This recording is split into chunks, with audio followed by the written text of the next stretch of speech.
Well, good morning, gearheads. I hope you got all the goals this week. You know I did. I'm just out there fingering goals and holes, baby. That's what the toe does. But when I'm not doing that thing, I watch Blind Mike Geary on the Blind Mike Project. Sure did I learn a lot from his goal show. Unquestionably. But am I going to give him the satisfaction of credit for that? Hell no! That's not how the toe operates. So go to blindmike.net for everything Blind Mike, including Rumble links, so you can rumble rant. Well, once Kriggers gets the info to Casey Day, that is. He really has abandoned us, hasn't he? Well, I know only one thing that will fix that Krigger-shaped hole inside of you. Blind Mike Geary! That is true. He must be watching. But the music cut off awfully quickly. That makes me worry. Is Casey Day there? Jesus Christ. Yes, everything's okay. Sorry about that. All right. Thank God. I didn't know what the hell happened. We got a lot of stuff today, Mike. Oh, that was you rushing me. Yes. Let's get to it. Let's settle in, for Christ's sake. We'll get to Steel Toe and Andrew Schulz and all that stuff. I should, as the first person broadcasting, I think, after the Kirk Minahan live show last night, I should mention, I think everyone's okay. If you were Please watching, do. I was in chat and I was like, what the hell just happened? Yeah. So if you were watching the YouTube, I believe the audio version at the end, you get the explanation. We came back for like 10 minutes or whatever at the end. So if you go to the audio, it's just not in the video because the video got cut off. But someone, I hope they're all right. I haven't gotten any updates. They seemed okay, I guess, when they were leaving, but someone passed out at the live show last night. Ambulance had to come. It was a real downer on the show, you know? But Total bummer. I think, as far as I know, everyone's okay. I really don't know. I haven't gotten any updates. But yeah, if people are wondering, you know, I know any diehard Minute fans probably have their ear to the ground. I think Menner's had some intel. So, but yeah, the audio version, if you want the last, I don't know, 10 minutes of the show or whatever. But pretty crazy. I think there's like, we were over 2 hours in, so pretty wild. But other than that, a great, it feels weird to say now, but a great fun live show last night, except for one guy. One guy didn't have a great time, but everyone else Never heard of this show you're talking about, but it sounds whatever. Yeah. It sounds like they're Altamont. Well, whoever they are, it sounds like. Well, you'll remember. That's how they from should now. go. Yeah, looking up at the warthog. Exactly. Hey. Yeah, so that was a fun time. Hello, Casey, Electra. Good to have you guys here. Good morning. Hey, how are you? Congratulations on the big New England loss. Oh wait, you guys lost. Sorry about that. Hey, 1 and 2. Great defense, though. Real quick before we get into it, I wanted to mention I got a call from David Collins last night. Best call you can get. What's your guys' opinion on this? Is David Collins like trolling me? No, I get those calls too, Mike. You know what I mean? Like, I know. Listen, I love David Collins. I get all of it, I think. But like he answers the phone exactly the same way as he talks on here. And I'm like, does he think that I don't know? I think that's really how he talks. I've spoken to him offline. That's how he talks. I can't tell. I can't tell if he's trying to pull the wool over my eyes or something. No. I invite him on the show. I've asked him if he wants to do a show on this YouTube channel, all kinds of stuff. But I can't get through to this guy. I want to be friends with him. I just can't get to that next level. You know, it's weird. I get these calls often, Mike, and I've decided to come up with a plan for it, and that is I just think I'm being recorded, and so don't say anything. Oh well, that's without a doubt. Yeah, that I know. I don't think you. It's not a natural conversation. I don't think you could talk to David without assuming you're being recorded. Yeah, you know, but I guarantee he's not recording. But people, that's what it feels like. It just feels like you're like in the Watergate. I had a missed call. I think he called me during Kirk's show, or maybe early. I'm not sure, but I called him back, and he answers the phone. Hey there. I just can't break through with this guy. He calls me. He's like, well, listen, I don't got a lot of time, but here, I need you to ask your opinion on this. And then it's something that is totally random. I'm like, oh, okay, some sort of thing to do with me. No, it has nothing to do with me. He's an interesting guy. Yeah, and that's when I try to give my most entertaining responses for what is later played on air. But it never gets played on air. I don't know what's going on there. I love him. I love David. Go watch David Collins' 30-minute half-hour show. I don't know any better way to say it. What you see is what you get, I guess. Yes, it's amazing. We got a lot of great topics today, Mike. I do. have them on the screen right now, so people actually know. They're like, is this a premiere? How did they do this magic? No, it's called overlays, people. Yes, usually Casey Day's bits annoy me, but I always loved PTI as a kid, so I kind of like that they're displayed there. This is exactly what I framed it after. I'm like, I'd be hey, ooh, they're talking about Tom Brady in 3 topics. I wonder what Wilbon has to say. And I can see what's next. Also, I can see what they covered previously. That's the coolest part. Yeah. Yeah, All so right. that'll be exciting for you guys. But first, before we get into topics, I want to tell you guys about blindmike.net. If you would be so kind as to go there to support the show, all our free links are there wherever you get podcasts, not just for the Blind Mike Project, but for Why Are You Laughing and Who Are These Socials as well. So if you want to check out any of those podcasts, subscribe, comment, all that good stuff, helps more people find the show. Or if you want to support us even further than that, you can become a member on YouTube or Patreon for as little as $5 a month. You get early access and bonus content. So consider becoming a member. We appreciate it. And you can also go to HackRideTheDemon.com to support these two ragamuffins. Yes, and also thank you, OJ, for sending your chat over. Thank you. Thank you, guys so OJ. much. Yes, he's so kind. Yeah, I was watching Tukey and the boys yesterday, and I super chatted them. And Tukey was like, "Oh, great! Now I have to super chat him back." It's like, no, we're not handing back and forth the same $10. I just like your show. I was saying, here you go, boys. There's nothing like that sweet Blind Mike money. Oh, it spends different. I'm telling you, people, it just feels Really better. Really does. When you know a man that has nothing is giving you money, it really feels like something. All right. Let's get into this, shall we? I think the big comedy of the news of the week is what I want to start with, and that would be Andrew Schulz versus the ShxtsnGigs podcast. Why? I don't know. Why would you name... Casey, you're a bit of an oddball. You might have an answer to this. Hey, Why would you name a podcast ShxtsnGigs if you have to put... Like, you have to misspell the title and make it more difficult for people to find? Mike, I'm going to answer your question with a question. What color are these gentlemen? Okay, I guess. Because Is it just a thing in a community that I don't understand? Yes, Is that what you're saying? yes. Oh, the so it's X is cool. off. You've heard of Malcolm X, right? Yes, it's been used in the community I don't forever. think that to seems... replace... I don't think that has anything to do with this. No, it's Malcolm F for Malcolm Fuck, and they just put X in there. You didn't know that? God, you don't know culture, baby. No, I don't know why. Why would you?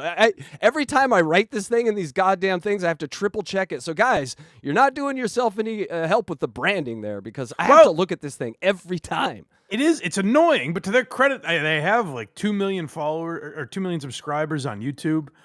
So their show is blown up, I guess.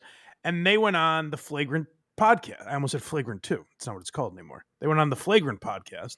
And I guess they did like an American tour. They did a bunch of podcasts over here. And Andrew Schulz was one of them, which is a great opportunity for them. Like, I don't listen to Andrew Schulz's podcast, but I know who Andrew is. I don't know who the fuck these people are. So I assume that's great exposure for them. New audience, all that kind of stuff. The things you look for when you're going to do a podcast tour.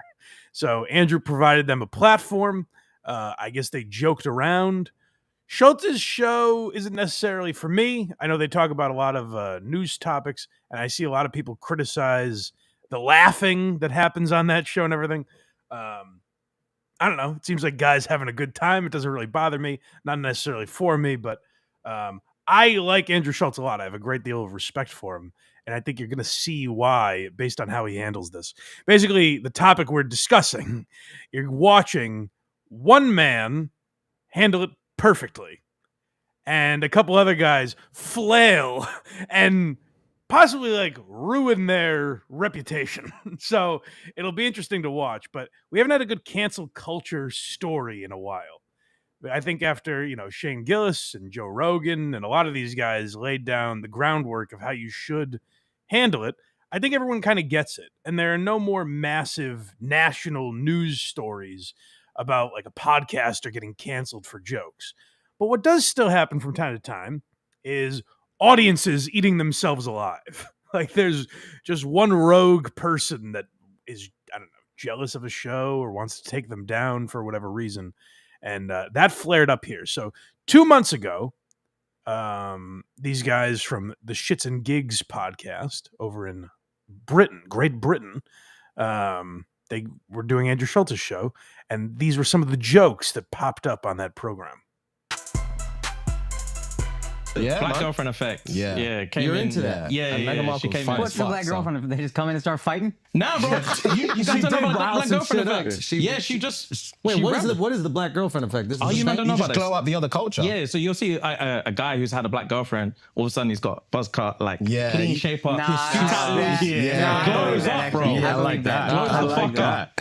They shave their hair because they start losing it. Because they're so stressed being around this black girl complaining about shit all the fucking time. That's why they got to shave their Nah, hair. bro. White guys with black girlfriends, They grow a step- beard they step their because dick there's up. more cushion when they get slapped the fuck out of. That's hilarious. I think. Hold on, wait a I think second. the black- I can't see well. Who said that's hilarious? One of the Shits and Gigs guys. That's stunning to me based on what we're going to play. I can't believe that. It's interesting that they interjected with that's hilarious. That's very interesting. Just keep that in mind as we go along here. black girlfriend effect. It might be a protective instinct, bro. You think? Protective. Do you guys have you ever had black girlfriends? Yeah. Have you ever had white girls? Yeah. Oh wow. Okay. What's your favorite?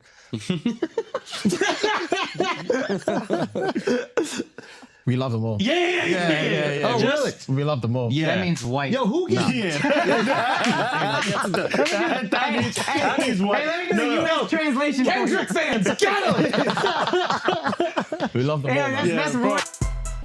So I wasn't sure if I found the right clip, because to me that seems like just nothing. Like it seems almost boring. Like there are a couple mild, like where you breathe out your nose. That's not bad.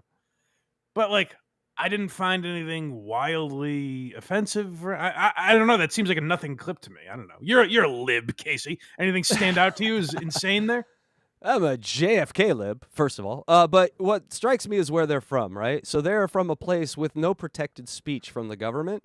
And so I think they're sort of walking in these waters, not understanding what's going on. And Andrew Schulz, like I gained a new respect for him because he's just like, no, this is how it is. Boom, free American style humor. And I think it's just they don't know how to respond, and that's what I look at it as. I look at. Well, that's clear as we're about to play. They do not know how to respond. So, so I guess they have a very large like black female following. I guess a lot of their audience is like black. Samesies. As we do here on the Blind Mike Project, and I know a lot of the day lords are powerful black women. Yes, Kamala Harris has come out and said she's a day lord, I believe. it's Kamala. I'm sorry, whatever. Don't send Daniel Alexander after me. So I don't know. They have a different audience than Andrew Schulz, put it that way. And 2 months later, so this podcast came out 2 months ago. Then last weekend, someone posts that clip, and I saw it was all over like TikTok, and people are coming after these guys. So in their world, they have no choice but to respond. That's what's interesting now, is it's not, CNN covers something. It's just like something pops up in your world, and you feel it's the biggest thing out there because that's what your whole Twitter algorithm is, or TikTok, or whatever social media you're big on. Like, that's all you see is people responding and commenting on your stuff. How could you? How could you go on Andrew Schultz's show and do this? That white nationalist, Andrew Schulz, who has an Indian guy, a black guy. I think every race is on Andrew's show. And yet they take it as some like affront, some racist podcast or something. So their audience is up in arms, and they have to respond like a good podcaster would. They have no choice but to respond. So their first show after this goes crazy, they start the program. This is how they start. This is the first things out of their mouths on the ShxtsnGigs podcast. Guys, Girls. right, before we get into today's episode, quick PSA, quick acknowledgement. So, if you know, you know. If you don't, that's fine. But we just wanted to address something that's happening at the minute. Yep. This past weekend, there's been a couple clips going around from when we did a session on the Flagrant podcast while we were on our US tour. And there were a few jokes made that were incredibly inappropriate. one. This sounds like, hold on, go. already. This sounds like a guy who had pictures come out where he's with a 17-year-old, where it's borderline. You know, like in some states, technically it's legal, but like it's not a crazy crime that he's being accused of, but it is severely frowned upon in most places. And this guy has to respond to it. Yeah, they look like a team that just lost in overtime. They got their heads down. They're staring at the ground. Why? I said this about Shuli a few weeks ago, remember? Why, whenever, if the word controversy is attached to it, why do people feel they have to make a video where it's like, I just want to address this head on and come out and say that I am not a racist. Despite what you guys may now think. It's like if someone watched that clip from Andrew Schulz's show that we played and changed their opinion entirely of you, do you really want them in your life? Like, is that someone you want around and you want to be listening to and seeking counsel from on how to behave? Like, really? If they shaped their belief in you on that 1-minute clip from Andrew Schulz's podcast, like, that's crazy. And what you are now doing is getting on your knees and begging them, please like me. Please still like me. And like I've done this before, and you have to kind of learn to grow out of it, where like if you have never gotten tweets before or comments or anything, and this is all new to you, then the first one you get, like percentage-wise, that's astronomical. If no stranger has ever commented on something you're doing before, and then you get one comment, you're like, holy shit, I better listen to this person because it's the only person giving me feedback.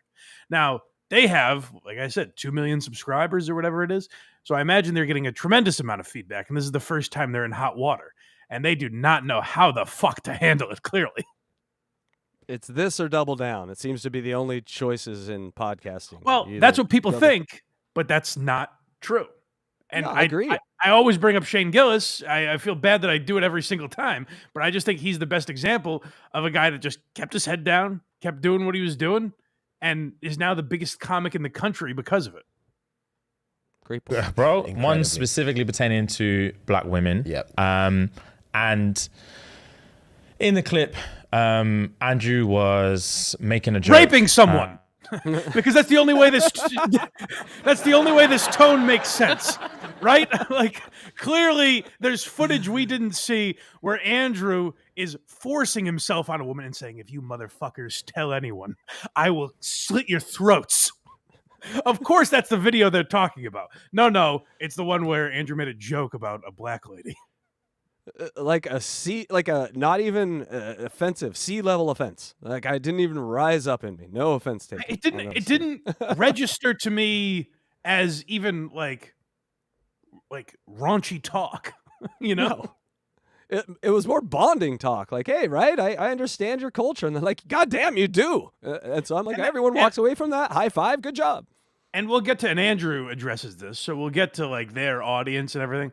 But if you have an audience that's that sensitive, that's going to find something like that offensive, know where you're going. Do not do Andrew Schulz's podcast. Like, that's insane. They got giant neck tattoos and they're scared of Sally on the internet. What is wrong with these guys? We should stop talking here because we are only about 30 seconds into this endless apology. It's so long. I'm not even going to get into specifics. Why would you? Why get into specifics? That'd be crazy to address this head on. You should Black ladies be like, oh wait, I can't do that. Just pussyfoot around it totally. Talk about what an atrocity it is and how many people were injured in the process of this joke. And just don't actually address what it is. Why would you? Frankly, racist joke. Yeah. And we were laughing at it. Hold on, go back a bit.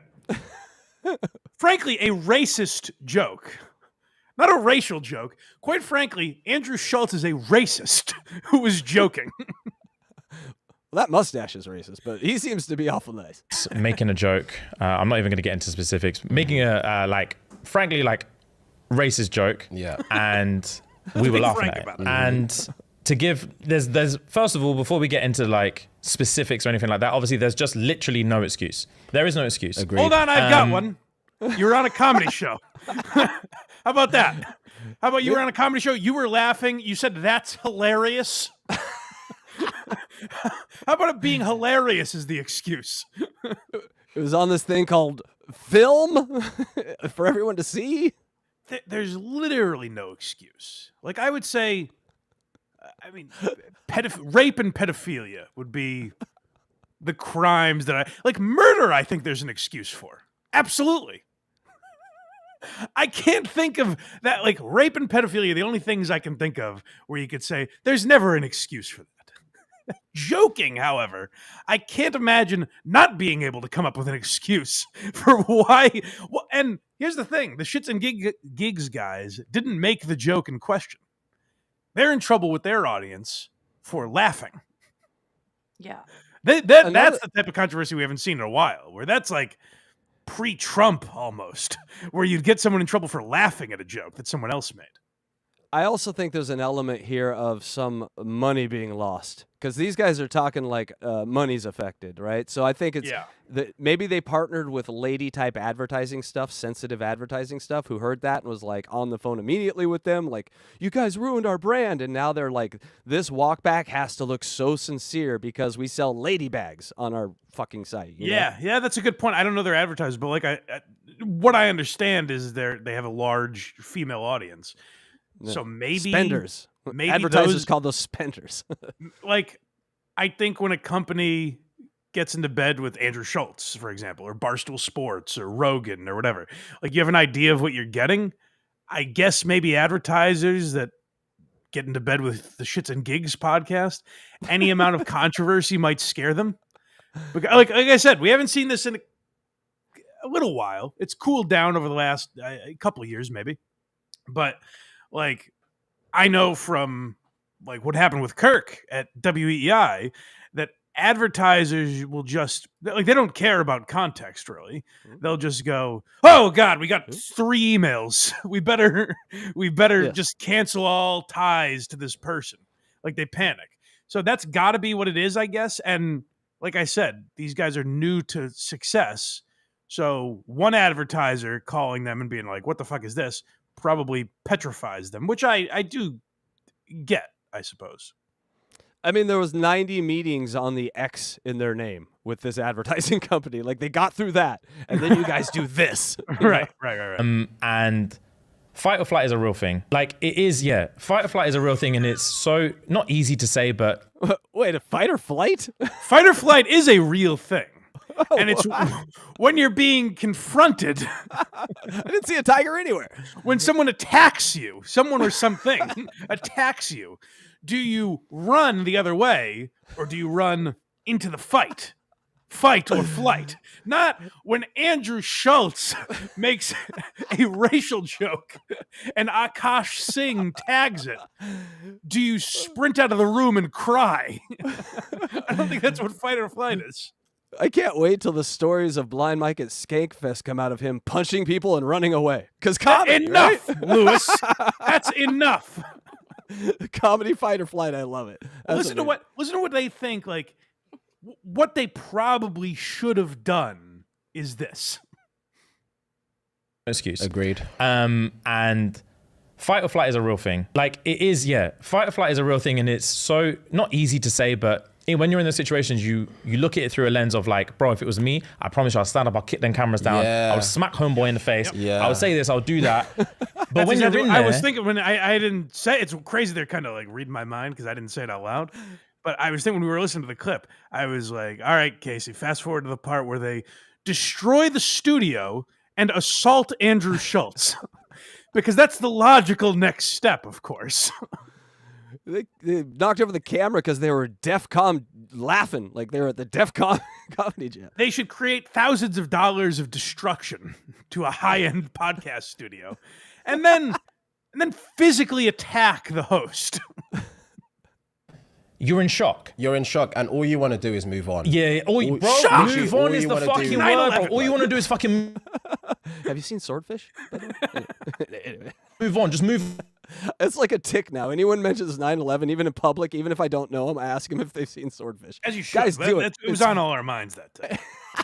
Halle Berry's tits, man. On to the next thing. Just Yeah. move on to the next thing. There's and so like we many had to say a times. few times, bro, just move on. Just move Just on. move Literally, on. so many different Whoa, topics. whoa, like, whoa, whoa! I don't know all the fancy English translations. You know, I know they have all kind. We speak the same language, but do we really? They have all kinds of wacky terms over there that I don't understand here. Because that's hilarious. When the settlers came over from England, did we completely twist that into meaning that is so funny that I want to hear more from you? I find that hilarious. But in England, does it mean like, Andrew, you are 2 seconds away from me kicking you in the stomach?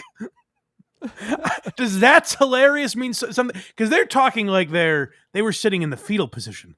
Andrew, can you please move on? I'm just not comfortable with this, Andrew. Please, no more black lady jokes. I can't take it, Andrew. But what they did outwardly, that of course was inside their head. What they did outwardly is go, oh, Andrew, that's hilarious. So either these guys are the biggest cowards on the planet, or they're lying right now.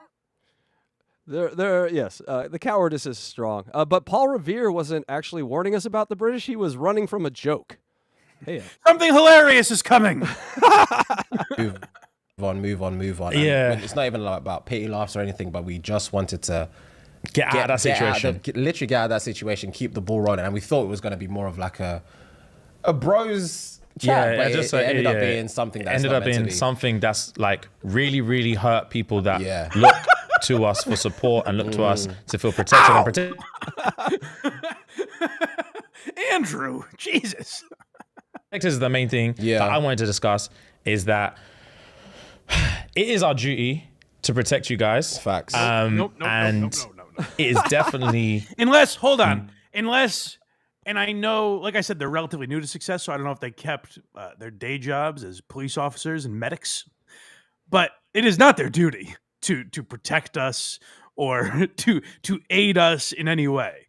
Their duty is to, I assume, entertain us. I don't know a ton about the podcast, but I don't seek mental counsel from the podcasts I listen to. Like I left Kirk's show 4 years ago and went into a program that helped me kind of cope with my disability. And I was in therapy 3 times a week. And what I didn't do is seek out the Are You Garbage guys to be like, guys, I'm going through a tough time right now. Do you have, is it garbage to brush your teeth in the shower? Because I'm really going through it right now. I'm wondering how many people you're raising right now, Daddy Blind Mike, who are listening to your podcast, you know, that we are protecting. Yeah, guys, just so you know, I will not protect you. If there is an intruder in your home, do not call me, Craig, Casey Day, David Collins, Electra.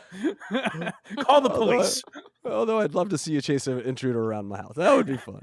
Not cool to be in that situation. And again, not be the ones to stand up and kick the cameras down. And we fucked it on that occasion. We did. It's not going to happen again. And it's about being human. It's about realizing that you don't know what you're prepared for. You don't know how to prepare for something you don't know about. We fucked it is more offensive than anything that was said by Andrew.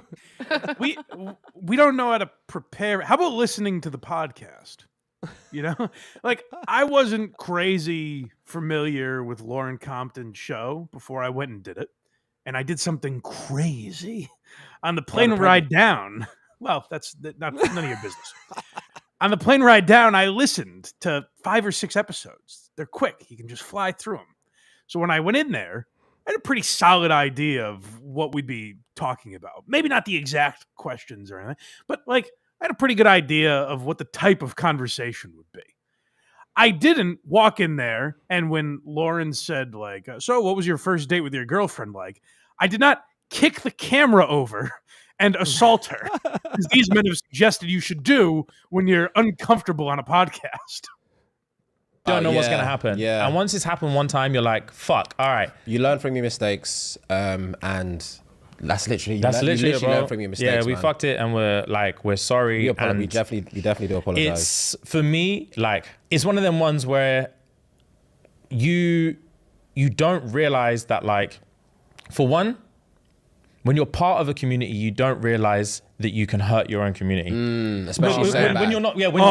The raw iron, the pain they must suffer with.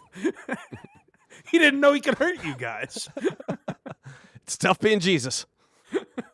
Unintentionally. Unintentionally, for real. And also, on top of that, it was so crazy that like the narrative that's been spun about how we feel about our community, the irony of the fact that whilst the whole reason we're in that country was to just show how much we love our community and show how much we love our support. Panicking about, by the way, is people, I guess, are commenting on their videos and stuff saying like, oh, they tricked us. And they're actually like Andrew Schulz. They're racists. And it's like, aren't they? Are both guys black? I know one is like Trinidadian. They're men of color, right? So what even is the accusation? That they're racist or what? That I think it's that they didn't support black women. Right. But because the joke was against black women and their fan base is black women. Oh, they got hate mail. So in that world, like if Andrew Schulz was on their podcast or in that world and made that joke, they should have said like, "Hey, you knock it off." Like that would have been the appropriate. Hey, that's enough, Andrew. Like no one has any feel for how that would completely kill the momentum of the podcast. Where you don't like. I guess if Andrew was spouting some like real crazy racist shit, but like he's fucking around, they were like, "Oh, that's funny." I gotta be honest. Even if they didn't find it funny and they laughed, what's the big deal? You know what I mean? Right. Like you're just being polite, honestly. Right. And what is the one character trait we know about these gentlemen? Cowardice. So if Andrew Schulz went to their show and did that exact same thing, cowardice. They would laugh and do the exact same thing. Exactly. And by the way, here's what's also important to note. This apology is coming 2 months later. That's if the next I'm serious.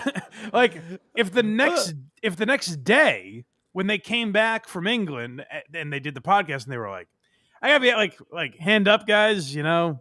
We did Schulz's podcast. It got a little more like racy than I expected, and he was making jokes. Like we were laughing, but like I was a little uncomfortable. So like just know that going in, whatever.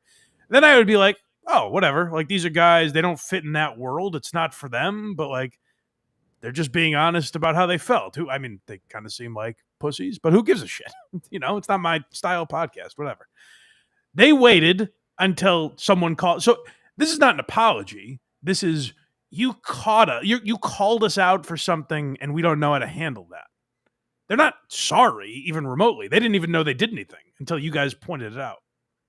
And how much time we spent at the shows and just like getting to know people and just like understanding our community better and just like making friends and making bonds and showing love, and they're showing love. And this whole 6-week trip was just about showing how much we love our community and how much our community show out for us. And then to have that exact same trip be the reason that we're having to have this conversation now.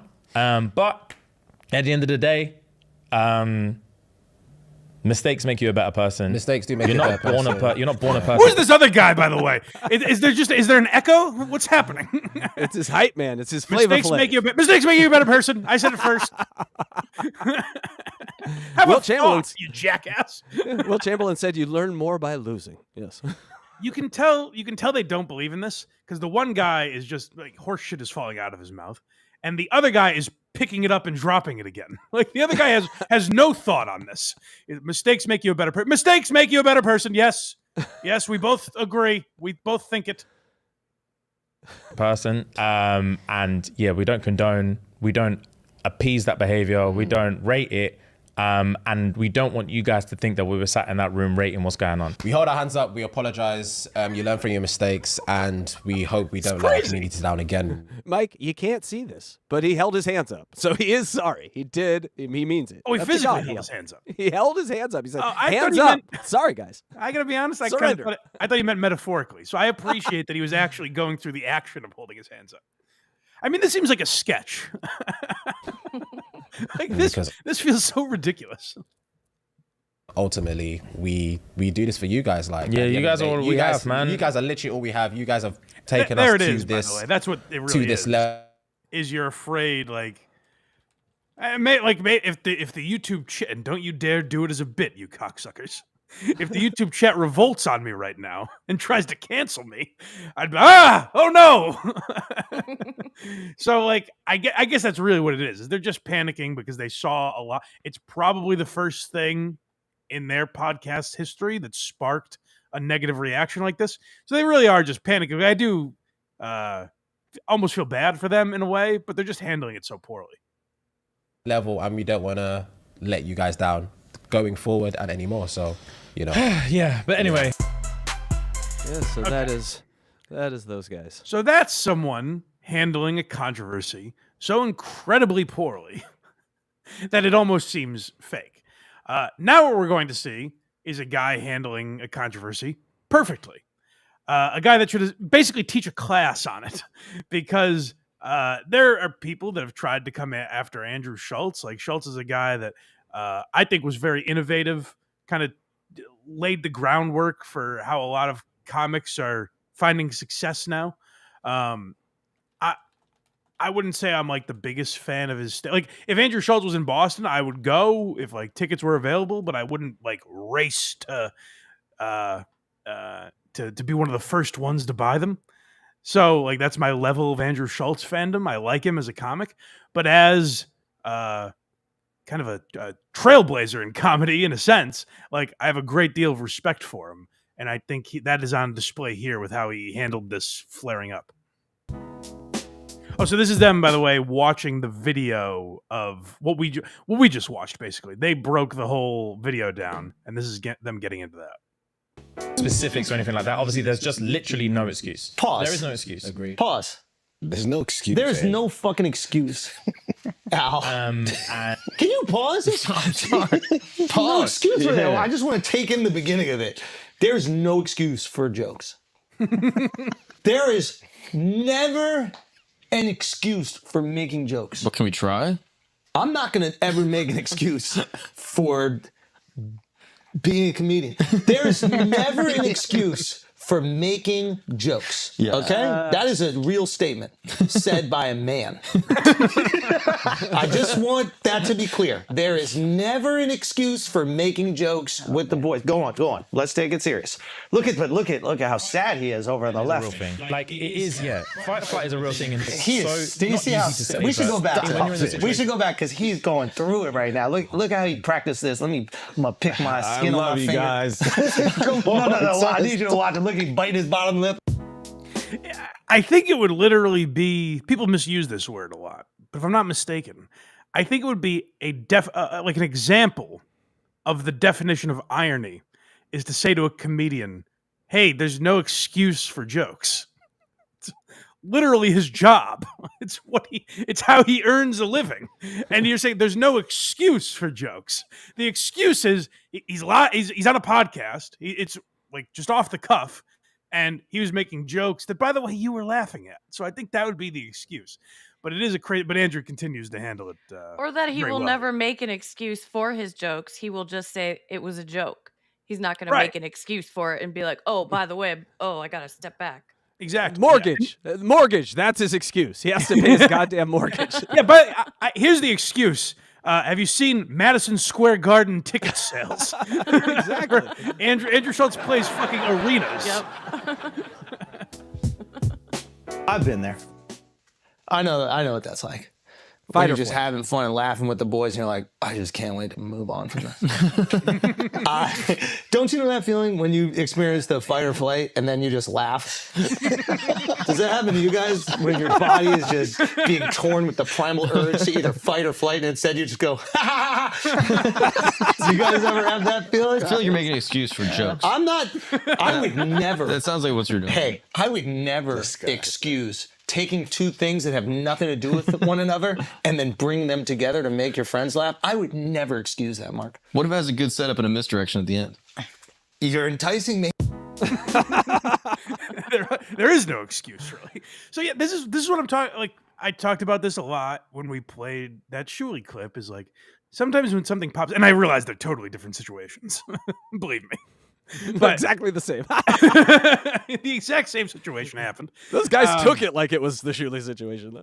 Well, right. That's my point. Is like, you don't have to handle every controversy with that tone just because you've seen politicians that are under fire talk this way and get very serious in a way that they don't usually talk. And it's almost as if they're like, hey, gang, now you can tell how seriously I'm taking this and how much it means to me.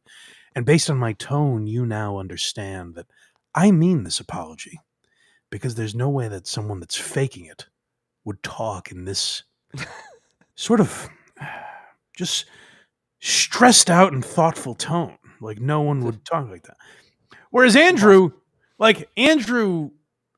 in a way, could have, because I don't know if he got shit for this, but Andrew could have overreacted and been like, guys, I didn't want them to get in trouble. Like Andrew could have had that reaction where it's, I am not a racist, or whatever the fuck he would say.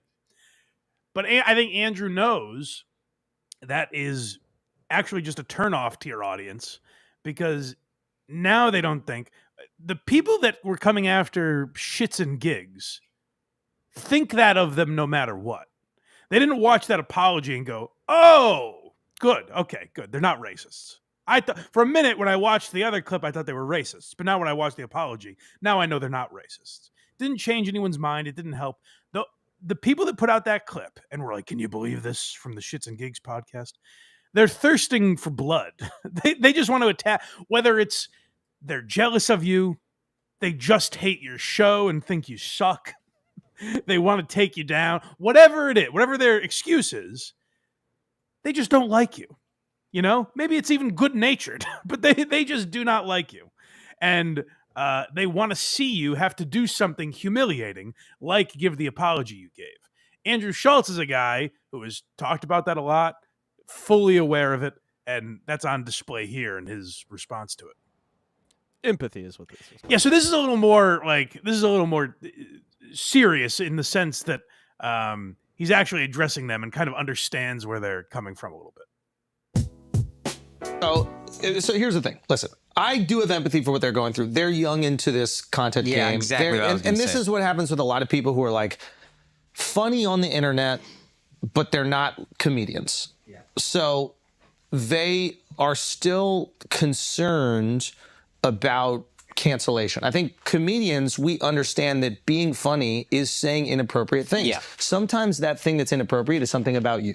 Mm. Sometimes it's about other people. Mm. But the nature of being funny is something inappropriate happening. Yeah. Right? And I think what they're doing, what they don't realize is, because they're young in the game, and we've all went through this. It's like scary in the beginning. You really think you're going to be canceled. You're worried. I'm sure that they have, people that they have to take care of, and they're like, uh-oh, what if I have to go back and I have to get a regular job? Is it all over? I completely have empathy for that. I get that. What they don't realize is by apologizing, you're just amplifying it. Yeah. The people that are upset at this, the majority of them don't even listen to the podcast. A lot of them are probably resentful of your success.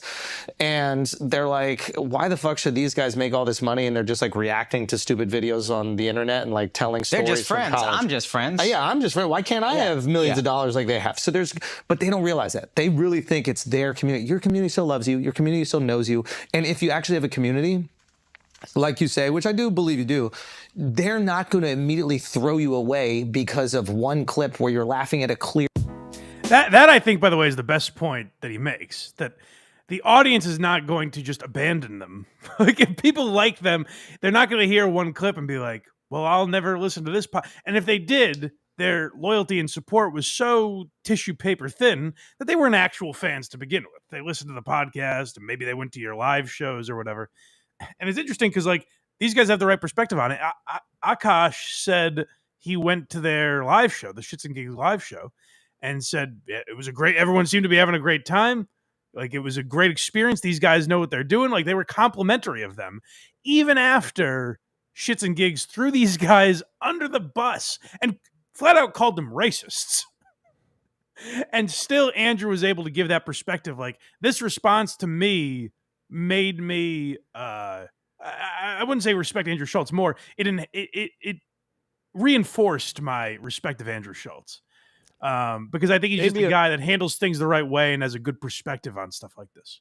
It made me a fan of Andrew Schulz, this whole scenario. Yeah, his periphery, he's funny sometimes, a clip here or there, but just him logicking out his comedy mind and how this happened, I became a fan, and so I listen to this stupid podcast now. Yeah, Thanks like a lot, asshole. The criticism, Another like, podcast. I hear people shit on him and say like, "Oh, he's trying to be Rogan or whatever." I genuinely like you hear it right there. I think he has a good perspective on a lot of this stuff and is genuinely like insightful. And I think that was on display when responding to these fucking maniacs. Learning moment.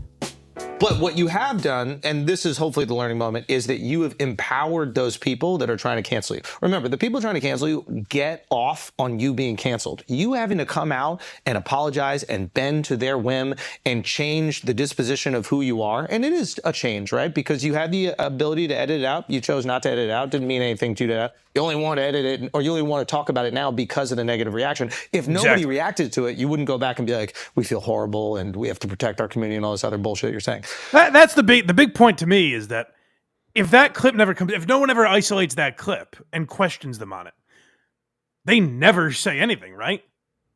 Which makes it impossible. Which makes it impossible for that to be their real reaction. So therefore, who is buying their apology? Like, who is hearing that and going, oh, good, we called them out, but luckily, just by pure coincidence, they were so sorry that they were probably going to make this apology anyways. You know what I mean? Like, who is that fooling? Clearly, that's a response to you guys overreacting to the clip. That's them overreacting to your overreaction. That, to me, is the biggest phony part that I don't understand who it appeases, who they're patting on the head with that apology. Like, you have to be a real fucking numbskull for that to satiate you, to be like, oh, okay, they aren't racists. And what's interesting is, like, when something like this happens, the evil guy is always, it's portrayed as the guy making the racist joke, is the villain. So, like, in this case, it would be like Andrew Schulz is the bad guy who made these sweet boys laugh at terribly racist humor. Yet, look at the responses to this controversy. One is incredibly measured and empathetic and thoughtful and trying to help them. Like, Andrew's being, like, giving them advice. Whereas the other response is, those guys are racist. We don't want anything to do with them. We should have kicked over the cameras, which is crazy to me. But don't worry, guys. We will never associate with those pigs again. I don't know. I guess make your own judgment. But to me, it's pretty clear who the wrong one is in that situation. I was going to say evil again, but that seems harsh. The learning lesson here is you do not apologize, because you're just going to empower these people who aren't even part of your community in the first place. You guys have built something with people who actually know you and care about you, and one thing that happens could never sway them, especially on a podcast where you're joking around. Like, it's ridiculous. That's a learning lesson. And I think also when you're first going through that, you think about, oh, we have black female fans. I appreciate them so much. I think they must be so hurt by this. They're not hurt by this. You don't realize that. You start feeling empathy for people that don't feel bad, that weren't hurt. You know what I mean? You're like, oh, if you're thinking about all the black girls you see at the live shows, blah, blah, oh, those girls are probably so heartbroken. They think no, they don't. Yeah, that's what's weird and starts to make you feel silly is you feel bad for something that isn't affecting the other person in the way that you think it's affecting them. You're like, oh, I made this person feel bad. That makes me feel bad in return. But in reality, it's just someone that wants to argue. You're engaging with someone that's just looking for a fight. And what they've chosen today is, oh, you guys are racist because you laughed at Schultz's joke. And you're like, oh, I'm so sorry. No, I'm not a racist. I'm sorry that offended you. But it didn't really bother them. They moved on with their day immediately. They didn't give it another thought, and you've obsessed over it now. Yeah, absolutely. All right, Blind Mike, you want to get to some super chats real quick? Super chats, shall we? DJ Electra, you around? You around? Yep. All right, here we go. First one up. Dominic 199. Another early Sunday podcast. I love BMP. Yes, we're back in our normal time slot. Good to be back. We will not be here next week. I don't know if we'll do a live show at some point, but I'll be at Skankfest next week. So well, what about live from Skankfest? Blind Mike live from Skankfest. Let's do it. I just won't have my equipment or anything. Yeah, we'll do it from your phone. We'll raw dog it. IRL. It's an idea. We'll talk about it. Maybe. Yeah. I can produce it from here. You just call in. We'll have you run around, and we'll have you being frightened and running away from comedians. It would be a much shorter show, but we'll see. Yeah, we'll see. Oh, yeah, I'd be very terrified. People like Andrew Schulz might be there. Yes. All right. So you got Electra. Dope lunchbox, $2. I just want to say I love Craig. So do we. Who doesn't? Yeah, we all love him. We all miss Craig. He's off doing some unspeakable things right now. He's off storming the Zin capital. Casey really liked. I'll just mention it because Casey's shoehorning it in. Apparently, Zin donated a bunch of money to Kamala Harris, so that's very offensive to Craig, I guess. I texted him the morning I saw that announcement that there was millions going there, and he just said, "Bad day." That's why he's not here. He's licking his wounds. All right, Electra, go ahead from Joe here. Joe from Virginia for $1.99. Good morning, boys. Have a tremendous show. Thank you, Joe. One of the Havre de Grace 6. All right. Yeah, so far, so good. A legend, a BMP legend. Ding Lizard, always. For €5. I still expect an apology by Blind Mike for his horrendous behavior. I'm almost too disgusted to address it. I was worried this would happen. Let's just say he had a demon on BMP. Well, I've apologized ad nauseum for that, haven't I? Have I not done enough? I'm right here. No excuses, Mike. Melissa, she's a gearhead, gifted 5 Blind Mike Project memberships. Thank you. Thank you, Melissa. Very nice. You guys can gift memberships if you want, or super chat, or whatever. We appreciate it. And Tickle Me Tukey for $2. OJ sent me. But really, I'm a good guy. Hacka. Appreciate it. Thank you, OJ, and thank you, Tickle Me Tukey. All right, Mike, are we ready for some Brendan Schaub? Yeah, I didn't plan on talking about Brendan Schaub because we talked about him last week, but he always manages to step in it. I try to coach this guy, for fuck's sake. Just last week, we were talking about how, like, he was kind of going along with a joke, and if he did that more, like, I think it would turn people around on him. And yet every time, one step forward and 78 steps back, always for Brendan Schaub. So just a little backstory before we get into it. There's a YouTuber named Kyle. He goes by Unique. I originally knew him as ShxtsnGigs, and I liked ShxtsnGigs. He's a mush-mouthed guy who's a little hard to listen to, which is why we pulled clips from Podcast Cringe instead of Unique. But I've always liked ShxtsnGigs because he covers topics I'm interested in. He used to make videos about Opie and Anthony news, and then he pivoted to like comedy in general for a while. And now I hear from him less because he's hyper-focused on Brendan Schaub. Every video is, Brendan Schaub's wife went live on Instagram. I can't do a good Kyle, but that's the gist. Please do that the rest of the show, please. He sounds like Daffy Duck. But someone super chat $100, he'll do it the rest of the show. I'm not. No. I'm not Aaron. We're not doing that. Hit the goal, people. So Unique has made a bunch of videos about Brendan Schaub, and Schaub didn't like that. The one video that really got Brendan's goat was Unique basically played, I don't even know how he obtained it. I forget the specifics, but he played some video of Brendan Schaub at like a restaurant or something hitting on the hostess, basically, and implying that Brendan was cheating on his wife. Now, cheating allegations with Brendan Schaub have run rampant for years. Just ask Kalila and the girls of the Trash Tuesday podcast. So there's a lot of stories out there about Brendan Schaub. I don't know what's true and what isn't.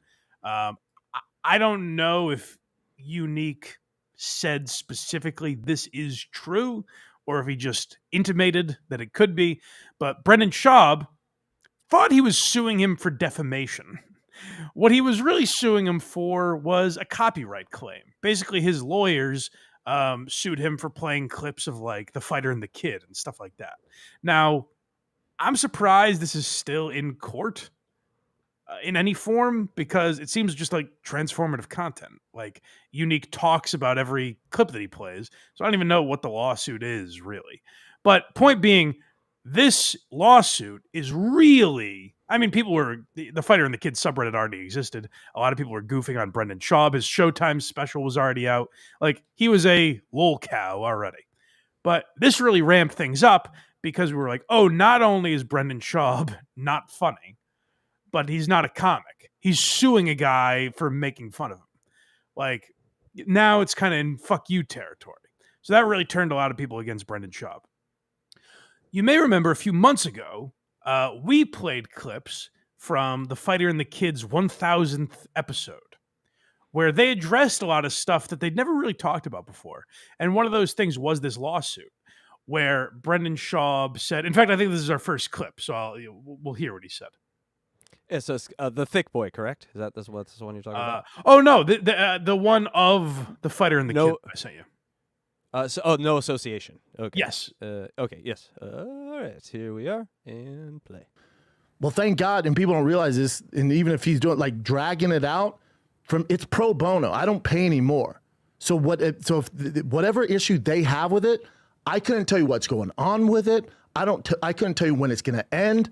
I know nothing about. I don't associate with them anymore. I couldn't tell you. I could not tell you. But my point is, all of that.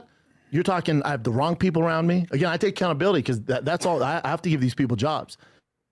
So Brendan Schaub, that's him taking accountability. And I will say, I wouldn't say it fooled me completely, but I was like, oh, okay. So Brendan Schaub's acknowledging this lawsuit, and it's gotten bigger than he realized, maybe, and it's kind of out of his hands. I did, however, think that's odd. A lawyer is now just taking up the cause of your lawsuit that only involves you, and now you have nothing to do with it, and you don't want them to pursue it anymore, but they're forcing you to, but you're not really involved. That's unusual. So that part never really jived with me.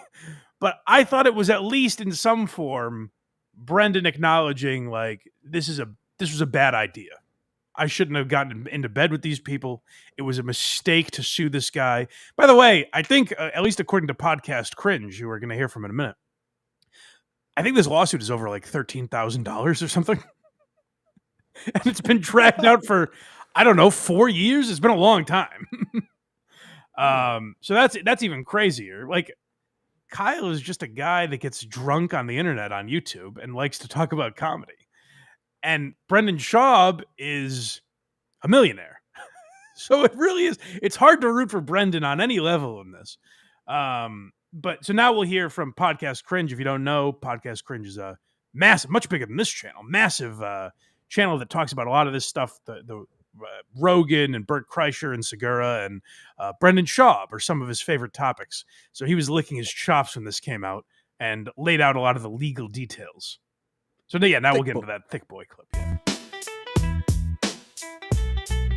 Business records filed with the California Secretary of State show that podcaster and former comedian Brendan P. Schaub is the principal officer of Thick Boy Productions. In fact, Schaub is the only officer of Thick Boy named as the Chief Executive Officer, Secretary, and Chief Financial Officer in its most recent filing. For all intents and purposes, Brendan Schaub is Thick Boy and is solely responsible for all business decisions of the entity. Schaub sells Thick Boy merchandise and bills himself as the Thick Boy himself in promotional materials. So get this, for the rest of this filing, Brendan is referred to as Thick Boy instead of his actual name.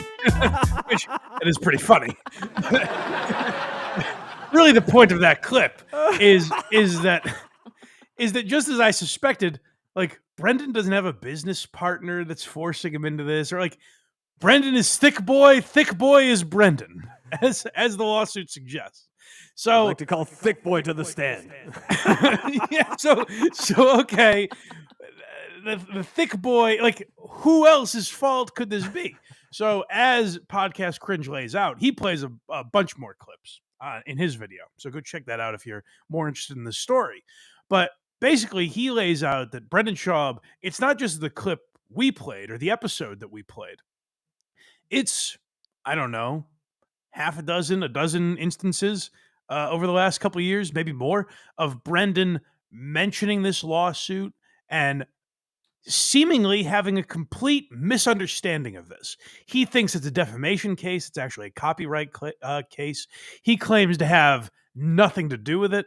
So amazingly, again, you wouldn't think from listening to him, but Kyle's lawyers seem pretty astute here because they say, well, that's weird. Your client, Thick Boy, is going out there claiming he has nothing to do with this. Maybe he's being misled by his counsel. And if they can prove that, then they can get this case thrown out probably or wrapped up pretty quickly.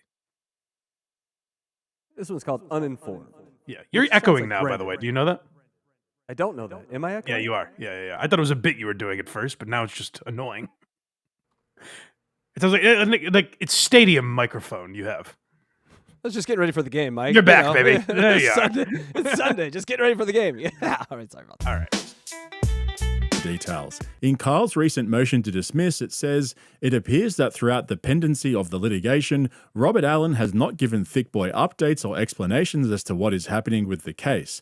Thick Boy's CEO, Schaub, publicly spoke multiple times about the lawsuit in the last 2 years, but seemed to have no idea that it was actually a copyright infringement case. In fact, he continually called it a defamation of character case, supporting his assertion that he has not been properly informed by his counsel.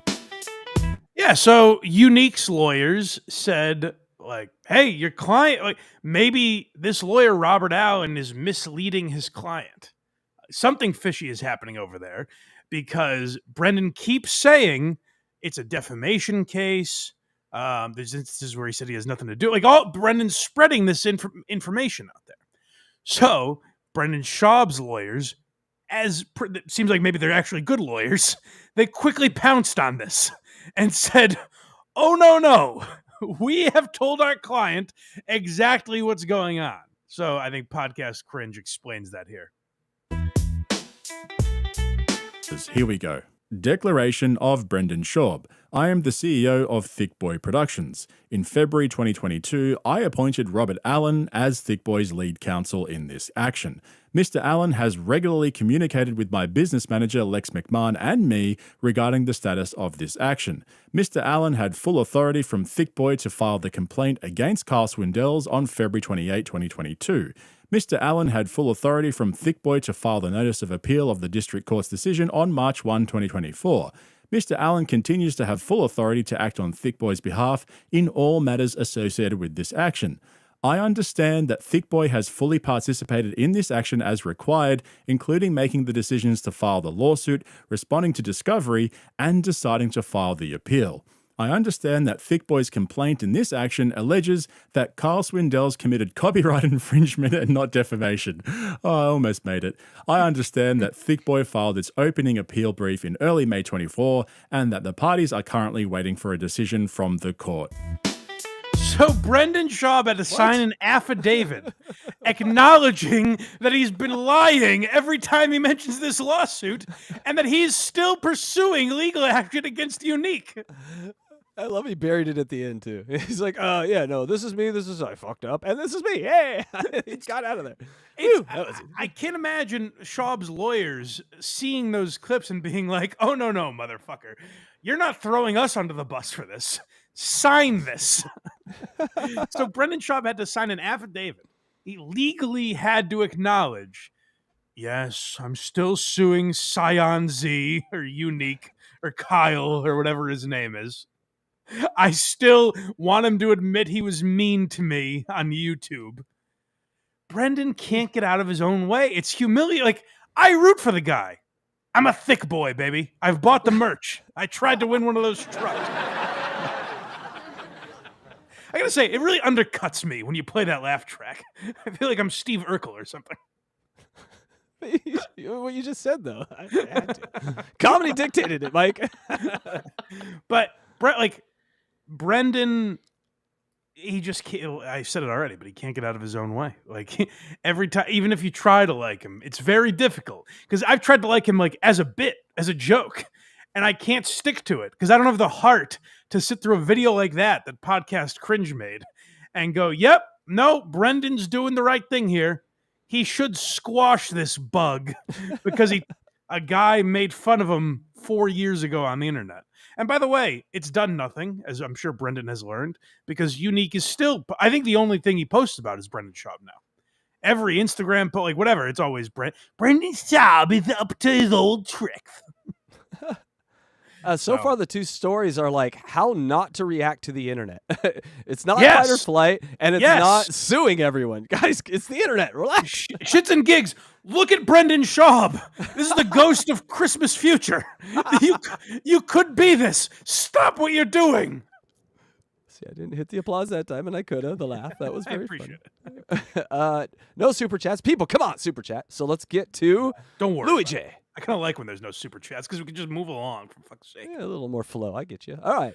We got Louis J. Gomez here. Another man on the internet. How did he handle the internet? Tell me he handled the internet good, Mike. I'm glad you brought that up because this is actually an example of how to handle the internet perfectly.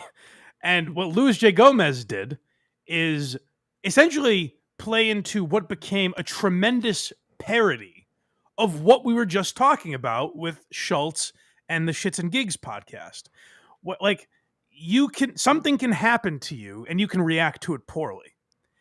And this is like a great parody of that. And the reason I love Lewis, now, will he take my cane away from me and throw it into the crowd at Skankfest? It's happened before, so I can't confirm it won't happen this weekend. He has stolen my cane and thrown it. We need a live show. We need a live show next week, Mike. If that happens live, so I don't agree with everything this man does. But the reason I love Lewis is because he is able to play to his audience so perfectly and know how to engage with them and interact with them in a way that is not intrusive, it's not detrimental to him, and it actually makes the audience like and respect him more and say like, oh, he at least gets what we're doing. Like even if we're criticizing him, he understands it to an extent. So there's a new YouTube channel that actually popped up in my algorithm. I was thinking about talking about the video, and then when I saw Lewis's video, I was like, oh, this is actually better to react to. But there's a new YouTube channel called, I think the actual channel is called Total Bullshit, if I'm not mistaken. And they make mini documentaries about comedians that are total bullshit. So they made like an Eric Andre video. I think that was like the first popular one they had. If you go look at their channel, they've had a bunch of videos like this. And they finally addressed that son of a bitch, Louis J. Gomez. So like I said, this is how it's parody of how not to handle controversy, much like the first two stories we covered. All right, Eric Andre is first. Yeah. We need to talk about Louis J. Gomez because he just threatened to sue me if I run a story on him. Well, I guess you can consider me sued. So 3 days ago, I get an unsolicited message from Louis J. Gomez. This is real. Wow. I said, if you fucking run a story on me, because he told me, he said, you're next. Wow. He messaged me, he said, you're next. And I said, if you do a story on me, I will sue you. Don't fuck with my money. Don't fuck with Baby James. This is not a joke. So go ahead.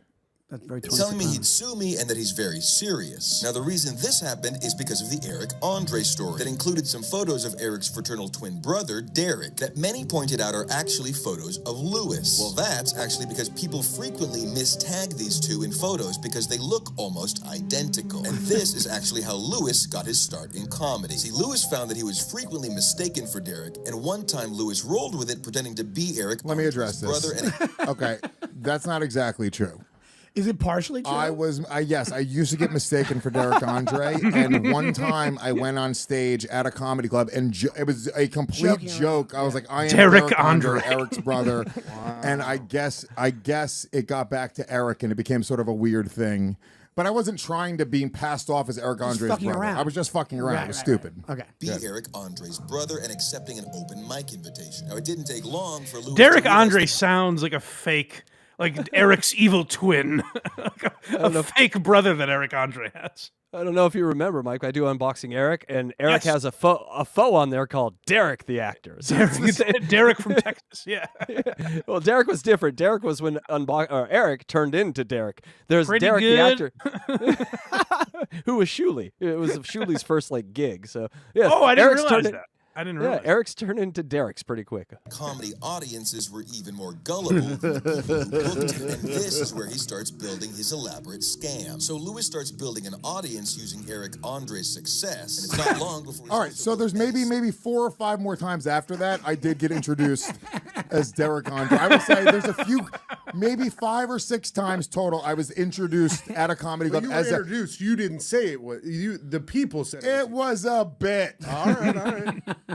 How do you not know it's a bit? Eric was being a bitch about it, to be honest with you. That's the problem. Eric shouldn't have cared. He got pissed about it? He got pissed. And this is a guy who messes with everyone. Yeah, exactly. So this total bullshit, as you can tell, is an over-the-top parody of a lot of these, like Beige Frequency or Porcelain or one of those channels. It's like an over-the-top bit about that where he takes like some things he just kind of twists and other things he just completely like makes up. And it's pretty funny. It's a funny channel. If like you're into comedy, I think the Total Bullshit guy does a good job. A lot of guys like just ignore this stuff or whatever, maybe kind of mildly react to it. What I love about Lewis is he fully engages. And it's like why I like Kirk's show so much is like there's interaction with the fans. He doesn't ignore anything. He's fully aware of like what's happening and acknowledges it. Because there are a lot of podcasts where it's like we talked about with Are You Garbage, like when Toby left, where it's like, listen, I know this. That's not what the podcast is about. The podcast is still fine. It's good. It's weird that you guys aren't reacting to this because we as fans are all thinking about it. Like that's strange to me. What Lewis is great at is reacting to it and making something out of it. And now what we get into is again Lewis parodying like how people react on the internet, because this literally could happen in a scenario. And that's what I think makes this bit so brilliant on both their parts. So in scam. Company are all fake businesses. Now this may surprise you, but even Legion of Skanks the show is a scripted scam. They use the latest algorithms to detect what topics they should talk about and to write out every piece of dialogue. How is that a scam? That's why whenever there's a guest It's who's a new to the show. show, Do you write out every piece? Yeah, dude. Do you guys really? But What, you mean I thought topics? that's but first of all, just so everyone knows, every podcast does that. This one is too. This is all written pre-dialogue. My God. We have it on We've been screen. exposed. Shut up, Lewis. You're ruining it for all of us. I just guessed that Louis J. Gomez was going to be your next thing. It's on screen. Of course we plan these things. Well, some of us do. Like that. All right, improv for a second. Just all right. Oh, put the script down for a second, boys. What's the deal with airplane? Yeah. Say we're not good at improv. We have to have I write. So you know me and ChatGPT. Before I do every show, we write a full script for everybody. These guys memorize the script before they come in here. Not completely. We do have a monitor here which gives them the lines and feeds them the lines. But we're stand-up comedians. Stand-up comedians do an act. It's an act. Yeah. We don't improvise. Yeah. So Improvising is gay. I thought this was common knowledge. It's almost like kayfabe. Like everyone knows pro wrestling is fake now, but we suspend disbelief. Podcasts are fake. Podcasts are fake. It's a script. Go ahead.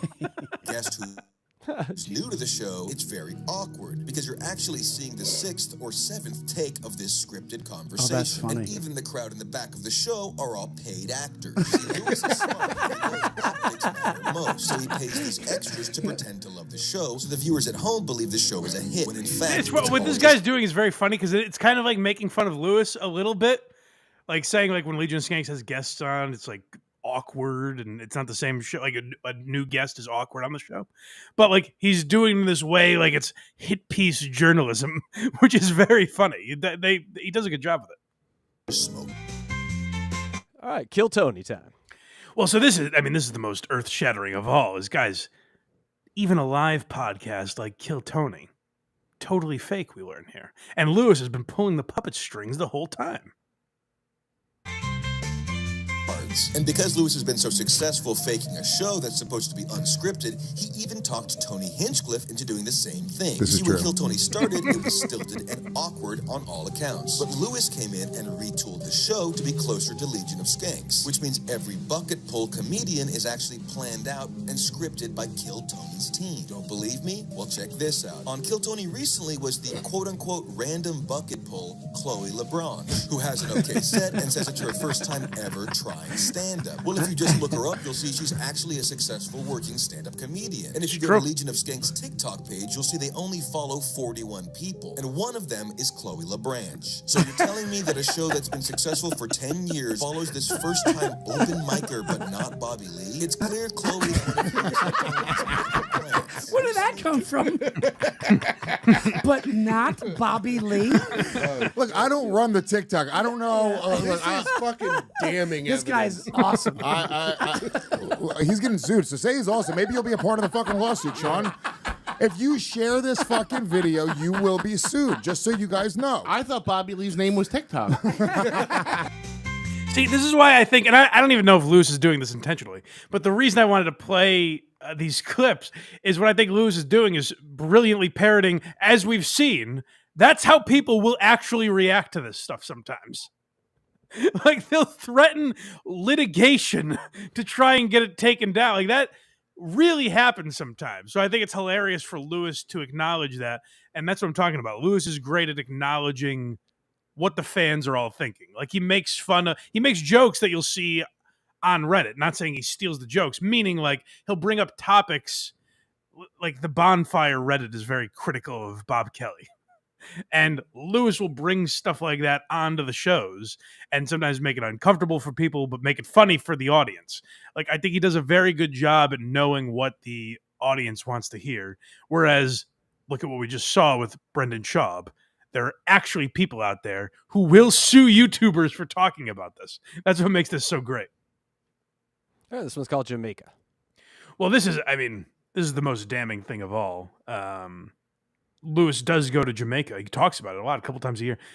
I guess we didn't realize what he was really doing there. So get ready. So everyone knows Lewis grew up poor and estranged from his very rich father. And apparently Lewis's rich tycoon dad had donated the funding for a school for the blind in Jamaica for a full decade. But when Lewis's father died, according to local Jamaican law, Lewis himself got to dictate the rest of the funding. So he immediately pulled all the money out of the school, robbing these children of a future. Now, if that isn't bad enough, Lewis goes back to Jamaica every year to spend the money he took from them right in front of their faces. It truly is a sick, sick thing. Riding jet skis around and gorging on margaritas while blind children get burnt by the sun. And while Lewis might be known... They can't see you spending the money. Yeah, they can't. How do they know? He's got to yell it into a megaphone. Yeah, look at how much money I'm spending. It's me again. I'm back to spend your money. Let me just say this, okay? Blindies, goddamn, offensive. It's an offensive term, but I'm cool with this. I'm cool. They can technically spin it that way. Technically, that's true. Yeah, and calling your dad a tycoon but is only half I was given the funding, and I can spend the funding on whatever I want. Hold on. Sakamiko, who I've often said is one of the greatest snipers in podcasting. Lewis's father is half black, if you didn't get that joke. But I didn't. Now I want to hear it again. Technically, that's true. Yeah, and calling your dad a tycoon is only half I was given the funding, and I could spend the funding on whatever I want. I opted to not spend it back on the school for the blind in Jamaica. Right. I happen to also like going to Jamaica. It has nothing to do with mocking these blind children. I don't even go on the same side as the island. I heard they're not. I go to Ocho Rios near the fucking dolphin exhibit. Do you think I'm going? They lived in the fucking deep in the fucking woods of Jamaica. I heard you walk up with a stack of hundreds. You go, I know you can't see, but here's what getting slapped by a bunch of hundreds feels like. They had their chance with the money. Yeah. They dropped the ball. Oh, notice, please. I can't do Jamaican accent. So I'll tell you right now, like, do not share this video. I'm creating a class action lawsuit. Anybody sharing this video will be sued. I will sue you. I have fucking Jew lawyers, and they're ready to fucking go. That's why I'm playing this. Because I'm going to go to Vegas this week and tell Lewis that I played the video on this program. So come at me, Rattlesnake. I dare you. They got to make that fake lawsuit bit. That's just the Stut Joe now. Because when I think of fake lawsuits, there's only one guy I think of. Well, that Stuttering John's another good example. But that's why I wanted to play this thing from Lewis, because like he's fucking around and having a good time with it. But he's knowingly or unknowingly mocking so many podcasters that we cover. Where if that Total Bullshit channel made a video about John and made it that ridiculous. Lewis's father is a fucking tycoon in Jamaica that's funding blind, whatever the fuck that was. Even if it was that ridiculous, John would go, no, and I'm going to the FBI to have that taken down. That's wrong. And even if you want to say, well, John's a drunk who has snapped and has wet brain, fine, whatever. We'll talk about him later. Brendan Schaub, who's like had success and runs a business, like he's suing a YouTuber. So like that's what really makes that whole bit that they did great is like obviously it's fucking around and everything, but there are comics that do that, which is astonishing. Yeah, no, that was a much better and palatable way to handle the internet than the first two. Right. So, yeah. Yeah. No, it's engaging. It's endearing to the audience. And so, yeah, I just wanted to show that to you guys and also tell you to go to that Total Bullshit channel if you find that kind of stuff funny because I think it does a good job with it. But yes, I will confront the rattlesnake in Vegas this weekend and say, why? Why are you suing these people? Just come with a really sharp cane so when he grabs it, he cuts himself. Yes. Like, Joke's on you now, pal. Electra, you here? We have a few super chats. Then we'll move on to the trailer from Tim Dillon. All right, there she is. Okay, Strangeland77 for $2.99. Character holding their head in their hand saying, "How is it going?" I think that's a super sticker. Yeah, it's just a super sticker. But it also applies to ShxtsnGigs. So. Yes. Oh, okay. Interesting. And more here. And Dang Lizard for €5. Hal Stern clearly proved to still be a trailblazer by having a script written by ChatGPT after he was on his first podcast. Stern exposed the scam. Yeah. That's true. That's a good point. Stern was at the forefront of exposing. He beat Lewis by a few days by showing him how. Oh, that AI bit was awful. The Howard Stern AI bit. Yeah, that wasn't. I mean, I know the end of that program has been marked already, but Jesus Christ, AI can't write jokes. They really just can't. No, songs or jokes, scripts. they have trouble. Yeah. Or anything creative, honestly. But all right, Blind Mike, you ready to watch this Tim Dillon trailer? What is this? Yeah, so this is just I wanted to basically alert you guys to this. I think here's my prediction. I hope I'm not proven wrong on this. I think Tim Dillon has found the perfect show for him to be hosting. If I understand it correctly, it seems like Netflix has essentially made Tim Dillon the new Maury Povich. And I'm very excited for it because I can't think of a better role for him. This could be great if it's done well and Tim is putting effort into it and everything. So we'll watch the trailer for Tim's new Netflix show. I believe it's called This Is Your Country? Correct. This is your country. You're here to confess to your girlfriend that you used to do porn. Yeah. This is amazing already. Hello, pigs. I think we can all agree that America's a rotting corpse of an empire and we live in hell. I love it. Your husband brought you here today because he wants to confess something. Wait a minute, hold on. Let's talk to the food-poisoned, drug-addicted sex criminals who live here. It sounds almost like a fantasy. Like, oh, well, what if we took like Jerry Springer but made Tim Dillon the host? You know what I mean? Like, it sounds like something you'd dream, like you would want to happen, but never really would. So if they pull it off correctly, what's that? I said we rarely get things this good, combined. If they pull it off correctly, maybe I don't know, maybe I'm overhyping it, but like I'm excited for it because it feels like the perfect format to have. Tim Dillon hosting a show like that seems perfect. Like it's essentially if Jerry Springer, I'd watch that. If Jerry Springer was hilarious and an actual fan of that type of content, you know what I mean? Like it's just so suited for Tim Dillon that I hope they don't fuck this up. I've never met a more hateable person. How do you think she's going to react when you tell her? What? Whoa. Wait a second. No. Are you insane? Do we pump it up? We pump Do we pump it up? Are you kidding me? Yo, 3 years that I gotta deal with you. Since I was a child, I don't know any life that's not like this. Oh, shut the f up. This is what America's about. The music they put to it and everything. This is a great trailer too. It is. I'm gonna go and get my flag and run naked through the streets after this. Farmer wants to say, bring out the BBL. It seems fake. It seems like an SNL sketch where it's like, wouldn't it be hilarious if Tim Dillon got to do a show like this? Now, Mike, you can't see this, but I can't even describe what I'm looking at right now. It violates terms of service.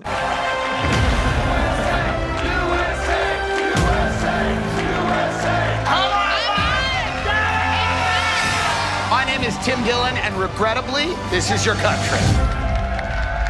If this show is done right, then we've made it. Because forever I've been saying, why doesn't Netflix use their relationship with these comics to essentially have a farm system for television shows? Like, don't just give them specials. Let them just kind of do whatever they want. And now we've got Tires with Shane Gillis, which I think is going to end up being a great sitcom. And now this is our country. This is your country. I just keep fucking that up. This is your country with Tim Dillon, which seems like the perfect idea. In fact, I think those were the two examples I gave when I said this a couple years ago. I was like, you're giving Shane Gillis and Tim Dillon Netflix specials. Actually give them shows and let them create whatever they want. And it seems like they're doing that because it feels like something that Tim Dillon would have tried to create and fund on his own. And it just wouldn't be the same necessarily. Like, maybe it still would have been good, but there are certain, like a shoestring budget can only get you so far. When you have Netflix behind you, he can probably do whatever he wants. So shout out to Netflix for doing this. I hope they do it correctly, given the fact that they've supported, Dave Chappelle and Joe Rogan and all these guys. I suspect they're going to let Tim Dillon do whatever he wants. So I'm very excited for that. I think it premieres October 1st, did it say? Yeah, I believe that's the date. October 1st or 15th. I don't know if it's a weekly show or a daily show or how they're doing it, but either way, I'm very excited for it. My guess is it's like 8 to 10 episodes. They just drop them all at once, probably. Yeah. Well, the only reason I know that's always how Netflix does it, but the only reason I'm questioning it is they've been trying like weekly shows. Yeah, they've been trying dropping programming differently, which it feels like this might be the type of show they would want to do that with, but I don't know. Maybe they'll just drop them all at once. We'll find out next week, I guess. Well, I'm glad you showed me that because that was not on my radar, and now it is the only thing on my radar. It just popped up on my Instagram feed, and I was very excited when I saw it because the trailer's done so well. Where it's like the music is perfect, everything about it just gets you excited because I unless I'm misunderstanding it, like I said, it's Maury hosted by Tim Dillon. My only question is how much is scripted? Because what we learned from the last guest is like they do these things 7 times rehearsals, and so there is no such thing as improv. If Tim Dillon's in control of it, I don't even really care, to be honest with you. No, you know what I mean? Exactly. Like if someone else was running it, I think it would come off cheesy. But if Tim Dillon has full control, I don't care how it's done. I think he's going to do a good job with it. Absolutely. Hey, Blind Mike, we have a guest. Oh my goodness gracious! Let me introduce Dylan from somewhere. Hello. Thank you for having me. Do I sound all right, Blind Mike? Your second time on the program. Very excited to have you back. Oh, yes. The first time I did not leave unscathed. I was bitten by the goal, and I am trying my best not to transform into a filthy, dirty beggar, but it is now in me. I like Dylan from somewhere. As you can tell, I have an affinity for these sort of robotic-voiced men. I feel a kinship with them, whether it's David Collins or now Dylan from somewhere. There's something about the way you talk that has attracted me to you, Dylan. I like it.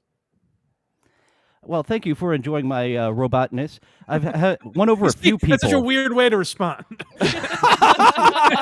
Thank you for liking my robotness. He's a weird guy, and I like that about him. Thank you for liking. You gotta steer into the weirdness. But also, I've seen Dylan from somewhere does the St. Cloud Moron show, where he covers Steel Toe. So there's a little bit of Steel Toe. I wanted to get in with him. And then we'll get into Stuttering John as well. But first of all, Dylan, where can people find you? Dylan from somewhere on YouTube. I do a live stream Tuesday through Thursday, 11:30 a.m. Eastern. And I've been doing Aaron Imholt coverage every other week, but good Lord, he just does not stop being an idiot. This may warrant even more often. There's a thirst for it. I worry we're on a bubble bursting of some kind, because now I just saw Carl started the round table discussion, this little piggy or whatever he called it, about steel toe. So now I worry that we're getting to a steel toe overload, but I don't know if I should be worried because Aaron keeps providing for us. Like with John, things were getting very repetitive until the interview that I have for us in a bit. But like day to day, John is extremely repetitive. With Aaron, it's always some new, fresh idiocy that he's cooking up. Like even the goal isn't repetitive because he's always trying new, horrible versions of it.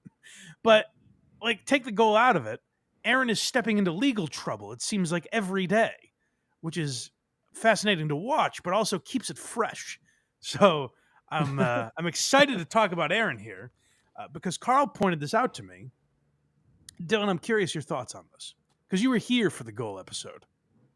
Yes, the $10,000 goal, which was an utter failure at It was only a complete $4,000. an embarrassment, a black mark on this program. It was humiliating, and we've never really recovered from it, quite frankly. But you were here, Dylan. I want you to keep your ears open. You seem like a perceptive guy. Tell me if you hear any similarities in what Aaron's doing. I can't quite tell. I'm not a very perceptive guy myself. I can't quite tell if there's anything he's doing here that might be, I don't know, an homage to us, let's say.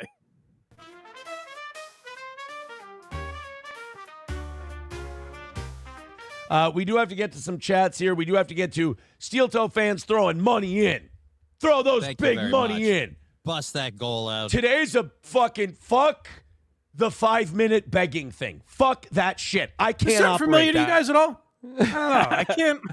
I can't really remember. I remember hearing something like this somewhere. I can't remember if it was in terms of Aaron or something else. But I don't know. Just an odd similarity is striking me that I can't put my finger on. Make the whole show a begathon. That is ringing a bell to me too. Also the energy, the hyped energy. That's not usually there like that. Again, yeah, I don't know. It's familiar to me. I don't know who might have done this already. I think it's weird to do this and not acknowledge the guy at all and try to pretend certain things don't exist. It's what was I just talking about with Luis J. Gomez? Acknowledge shit that's happening in your world. It's weird. If a guy did 5 hours parodying my show, even if I hated it, I'd be like, that's as a concept, that's kind of funny that guy did that. You'd have to acknowledge it because that's a tremendous amount of dedication to put towards something. Maybe Aaron would say he's not ripping you off. He's taking an homage from Jerry Lewis and his telethons. We'll have to go back and see if that's accurate. That's probably true. I don't remember Jerry yelling, "Come on, you pussies, pony up!"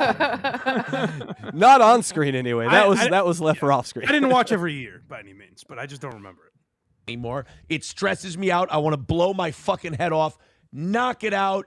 Let's do a show. You guys want to go back to old school Steel Toe? So do I. You know how we go back to old school Steel Toe?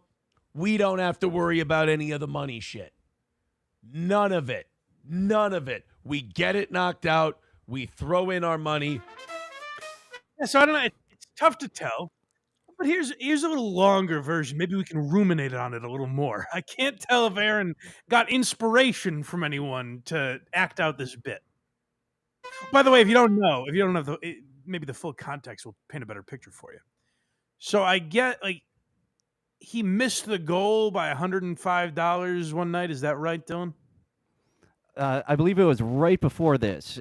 So he's already behind by one stream. So he's trying to catch up on yesterday and today. So that makes sense that just forget about us doing a show. We're doing a telethon to get 2 goals knocked out. And you guys, and this applies to all jobs. You don't have to be in podcasting. Just imagine your job, you, the listener out there. If you're a construction worker, if you work at a hospital, if you work at a legal office, an insurance company, wherever you work out there. Imagine you go into the office and you're $105 behind the goal. I mean, it's a universal metaphor. You can imagine the pressure you would be under the next day. And so Aaron is $105 behind and has to resort to, I guess, the only strategy he's seen work into raising thousands of dollars at once. So I think maybe even subconsciously, Aaron said, "Oh, I guess screaming at the audience works." And I got to say, it actually does work because it didn't just work with us. Aaron made, what, 4 goals worth on this episode or something? He made like $1,000, I think. He was going off about the quad. So they've never hit the quad before. What's really fun is once he hit both goals, he just kept on begging. Come on, let's get 3. Let's get 4. Well, believe me, I know the feeling, and it takes a lot out of you. So good for Aaron. But I'm a little tongue in cheek here. Clearly, I think that I had some influence on this. But you guys tell me. Let's listen to a longer version. Maybe I'm a little crazy. Man. All right, now you guys throw in $50 a pop. We're knocking this thing out right away. And if we don't, this is like my last ditch effort at like, rah, let's knock it out. Don't make me look like a fucking idiot. These haters have enough ammo today already. Let's stunt them a little. Let's cool down the barrel. Wild card, $5. Or wait, Gray Duckling. $5. Sorry, I fucked that up. Thank you, Tyler. Thank you, Gray Duckling.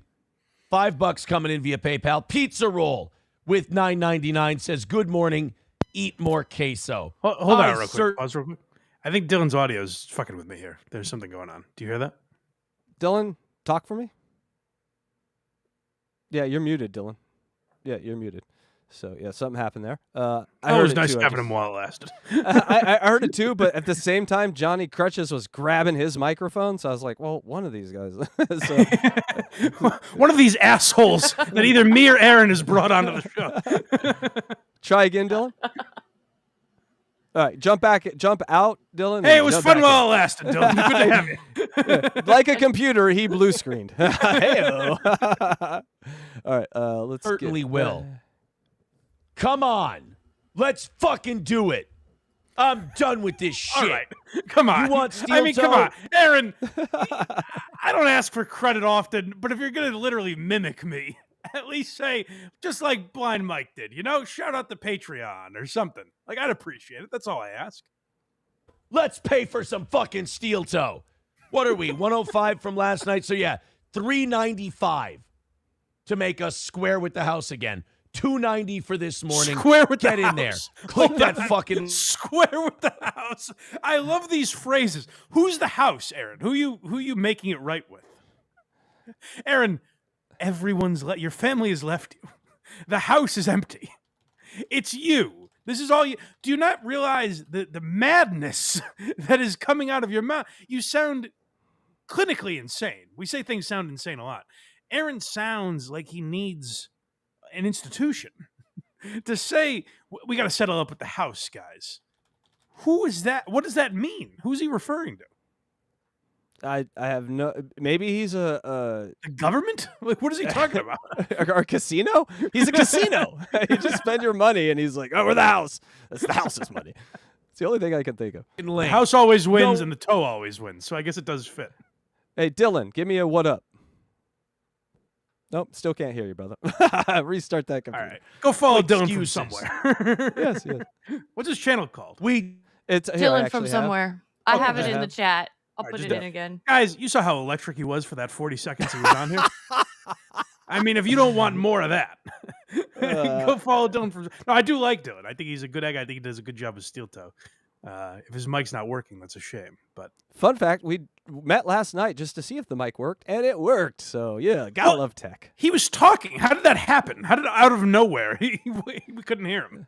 It must have hit a wire. It's usually a wire situation a lot of the times with these things because people will change their components and then have the same wires for 10 years and then like spend thousands and it's the wire. It's always the wire. Anyway, sorry. All right. Here we go. Back to this fucking goal, you pussies. I don't know who that sounds like, but you pay for it. 50 at a time today. 15 at a time. That's what we're doing. Bud Britches says, hooray, no more begging. Not necessarily. We're still going to go in and we're still going to beg for fucking money because this is what I like doing. I just want you guys to this, pay maybe for it it's because my I own- know we're maybe it's doing my a great. lack of self-confidence. Because I heard this and was like, oh, he sounds unhinged. And I was kind of like, he's kind of doing what I was doing on the Goal Show, but he's never acknowledged me or anything. So I didn't think he knew who I was. So it wasn't until Carl was like, well, it's clear, it's a mic imitation. And I was like, no, come on, Carl. He doesn't know me. And he's like, no. This isn't about you. Aaron is so vain that he looks up everything about him. Aaron is very well versed on who is talking about Steel Toe. So he's definitely seen that Goal Show. What's interesting about that is to not acknowledge it, but duplicate it on your own show. That mindset is fascinating to me. Great job. Big fucking chunk plays today, boys and girls. Yes, I will waste all my energy in the first hour screaming about this.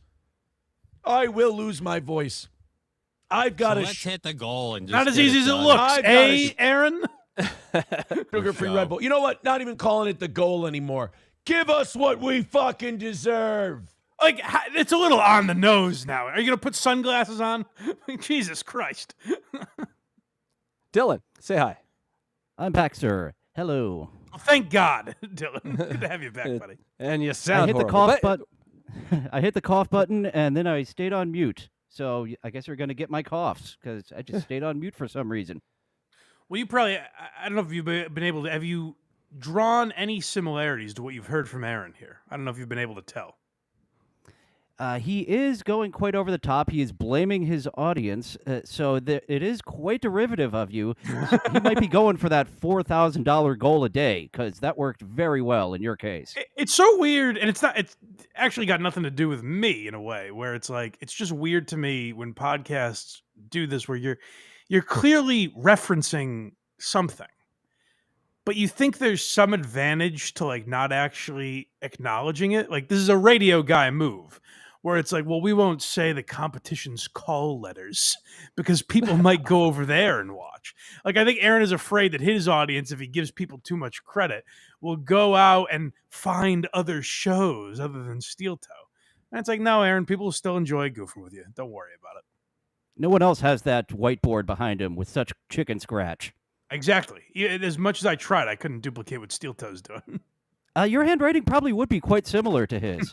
You think so? It's comedy dictated. Bunches of money. I'm not shutting up. We're making the. We didn't deserve to lose by $100 last night. That is not our fault. We fucking killed it last night. Here's my question, though. He's parodying me. Does he know what was funny about what I was doing? You see what I'm saying? Like, does he know the joke I was making? I think anything to get to the goal. He stopped mentioning it when people would just stop in right after all the drama with Ricada. So it's just anything to satiate the goal and get his self-worth up to a minimum. It seems almost like he watched me and didn't think I was doing a parody of. I was parodying him. That's what's weird about this. Is I think he might have watched me and said, "Oh, that's actually a really good strategy." maybe that's how you rally people to get the goal. And hey, it worked. He hit the quad, I guess, whatever the fuck that is. We're also forgetting he stole the goal, the Mexican goal announcer. That was from the show. Well, I really thought there's no way that was us because it just seems so obvious to do that. But now I wonder. It's like, I think I always talk about how much influence Anthony Cumia had on Steel Toe. I think I might be second in line right after Cumia. I think I might be one of his greatest influences. That would be amazing. Show. Matt and I killed your whole evening for you. We fucking deserve it. 105. I'm insulted now, actually. Listening back to this, I'm a little insulted. That was your exact tone of voice in the $10,000 goal show. That's what I'm saying. The energy is the same. It's an imitation of me now. Just saw what worked, and he's like, I'm taking that. Life short. Fuck that. Kill today. Kill last night. Fucking do it. Streamlabs, PayPal, all of it in PayPal. Just dump it in right now. I'm spamming the fucking chat. There you go. So did he think when I was doing this that I wasn't making fun of him? You know what I mean? Like, is this him making fun of me? It might just be him seeing what works. It worked, and his self-worth is just so tied up in hitting that goal. So whatever works, that's what we're going to do. This guy did $4,000. Maybe I could do that too every day. Yeah, I wonder if he just found it recently. Like, he didn't see it the day after we did it or anything. I wonder if he just found it recently. Because why would you wait a month and a half or whatever it's been to try this? Maybe he would think that people wouldn't remember, like the way that he changes the past. Like once a week goes by, he thinks people won't remember, and like it's not documented anywhere. So waiting a month, he might have thought, "Oh, no one remembers when that blind fellow did this." Yes, and his audience probably doesn't know me, so he like Aaron again thinks it's like old school radio where like they won't find the guy you're talking about if you completely rip him off. But it's like, I don't know, it's a pretty insulated universe. People are going to figure it out. I guess that I don't know what Aaron's commentary here is. Is it that I'm like a douchebag for acting like this, or that I'm a genius and I figured out how to make the goal? Well, he's doing it for the goal, so he's doing it for the money, so he's doing this because he thinks it works. I think Dillon's probably closest, where it's like, whatever gets me to the goal, man. I don't care if I embarrass myself. I don't care if I'm ripping someone off. I don't care if people even notice. It's just whatever gets me to that goal is what works. Somebody says, I'm done with the 5-minute begging thing. Proceeds to beg for 5. No, I'm begging for the whole hour. We don't stop until this thing is knocked out. So, therefore... It's an imitation of me doing Aaron. That's what's crazy about this. It's like I'm looking in a mirror with a mirror behind me. You know what I mean? Where it's like 75 reflections. He's turned himself into a parody of himself. We thought he was already there, but now just mocking you, mocking him, this could be an endless circle for you to mock him now. Now I will mock that mock of mocking me. That's mocking. An impression of an impression of an impression. Yeah, but what did he, like... What is it for, I guess is the point. Like, to me, it was very simple when I did the goal show where I was like, it would be funny to mock this. What's the most extreme way to mock it? Not stop begging for 5 hours and do an over-the-top kind of Aaron impression. What is his commentary that he's making? Because the way I take it is, if he's doing me, then his commentary is that the goal is really stupid and embarrassing. But he still does it every day, so that can't be what he means. You see? It's very complicated. He just needs to get that self-worth somehow. And the goal, that's the only way this show is profitable, as he's told us. Oh, that I know, yeah. He always says, like, that's the only way you can do the show. Why is Steel Toe the only show that has to work like this? Meaning, like, why doesn't my show have to work like this? Why doesn't Carl's show have to work like this? Why doesn't fucking Tim Dillon's show have to work like this? You know what I mean? Like, at any level, high, low, wherever you are in the totem pole of podcasting, why doesn't Casey Day's show have to work like this? Like, I don't get it. Because he put the cart before the horse. Like you're on Minahan's show, Carl had his marketing job up until it made sense for him to go and make this his main job. Whereas this is Aaron's main job. He needs to go and work selling unpainted furniture at Unpainted Arizona, but he won't do it. He's just following this dream of being a radio broadcaster. Well, I don't know if you know this, Dylan, but there's a tremendous amount of voiceover work out there. Have you heard that? I have heard that. He's like, hey guys, good news. Maybe I can keep doing Steel Toe because there's a lot of voiceover work out there. Like, he's a guy in radio. He didn't realize voiceover work existed. It's also a very easy job if you have a good voice. So I think a lot of people in radio go for those gigs. So I don't know how high paying whatever Aaron could get would be necessarily. But what's interesting is Aaron like talks about winning. He does stuff like this. I think he's like on the verge of quitting. He mentions offing himself a lot lately. He mentions quitting multiple times a day, every day. He's like, we'll go away. I mean, you hear it here. Like, we'll go away. Well, he threatens us. Ooh, what a tease. We'll go away if we don't hit the goal. So I think Aaron is on the cusp of, I guess, having to get a real job, which he clearly doesn't want to do. I was listening to those guys on Point to Point or whatever. It's just easier to call it that. This little piggy, I don't get the reference necessarily, but I guess because it's toes. But I heard Patrick Melton saying, like, Aaron needs this. Like, even if he had a 9-to-5 job, he'd be doing steel toe at night because he has an ego. He's very vain. He needs to feel like he's the best at doing this. And totally stopping would be admitting failure. So I don't think he could ever totally stop doing this, which is the crazy part of it. And sometimes you need to admit failure. That's why I moved out of Los Angeles, because things weren't going as I wanted them to. That I had to admit I'm not the actor that I wanted to be. I had a nice little You do seem like a very niche role. It seems like, I don't know if they've quite written the character for you yet, but when they found it, I could see it breaking out. It was, I had a nice little run, and then things weren't going my way, so I had to tap out and get a regular-ass job and move somewhere cheap. Aaron's already moved somewhere cheap. He's from somewhere cheap, St. Cloud. Yeah, well, that's the other part, too, is like, I don't know what more he wants. Like, he's going on every day. He's doing shit like this where he's, like, yelling at them for the goal. Like, it's the same group of people every day. It has to end at some point. And now, to his credit, it hasn't ended yet. So maybe we're the idiots for thinking it's got to end eventually. But it's like you're asking the same, let's say it's, I don't know, 50 people or whatever it is. You're asking the same 50 people, and that might even be high. I'm not sure. But let's call it 100, whatever.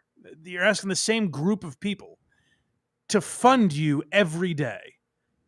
And that has to give at some point. You can't keep relying on, oh, well, today I'll do Mike's bit. Tomorrow I'll do the thing that Patrick Melton made fun of, and I'll ramp that up. It's like eventually, like, people are going to get sick of giving you money, and it's going to be hard to replace those people just for the sake of giving you money. Like, again, if you have something like we have, like a Patreon, where something is built in, and people can just say, hey, here's $5 a month.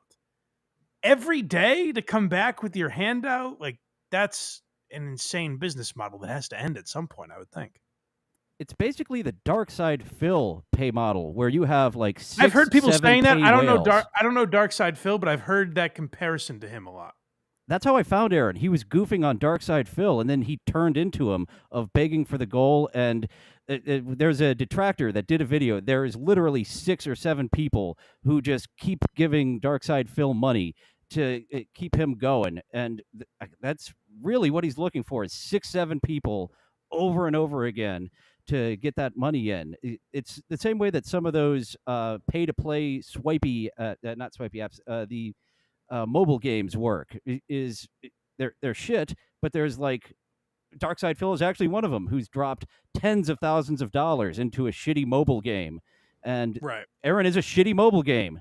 Come on, folks. It is so much fun, though. I don't get the same fun out of mobile games that I do with Aaron, but 5-minute begging thing. I'll just fucking tap out today and I'll go, fuck it, I gotta go look for a job.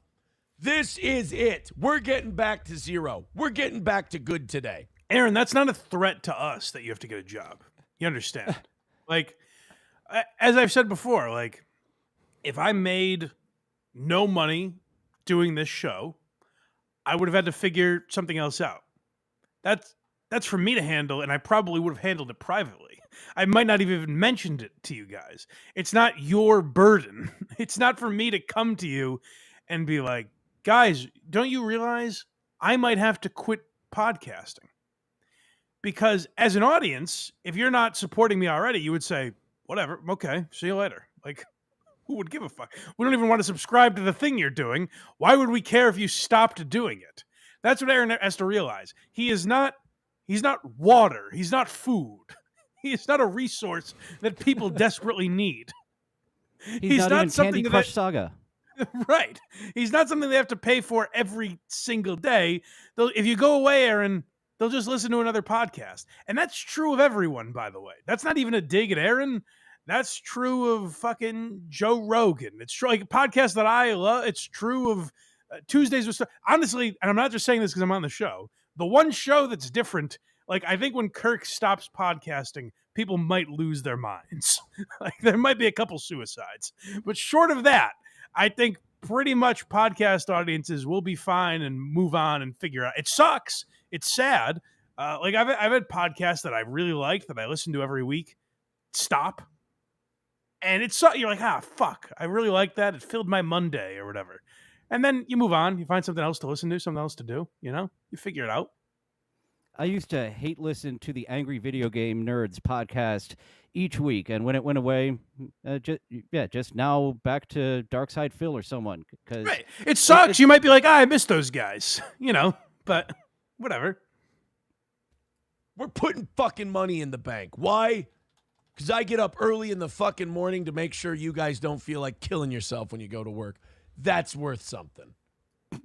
No, that's for us to decide it's worth something, Aaron. That's for me to say, like, that's the thing is Aaron expects these things that I otherwise considered incredibly nice. Like we were at the live show yesterday and a couple people came up and were like, hey, I really like the podcast. It gets me through the day, whatever. I was like, oh, thanks so much. That's very, very nice of you to say.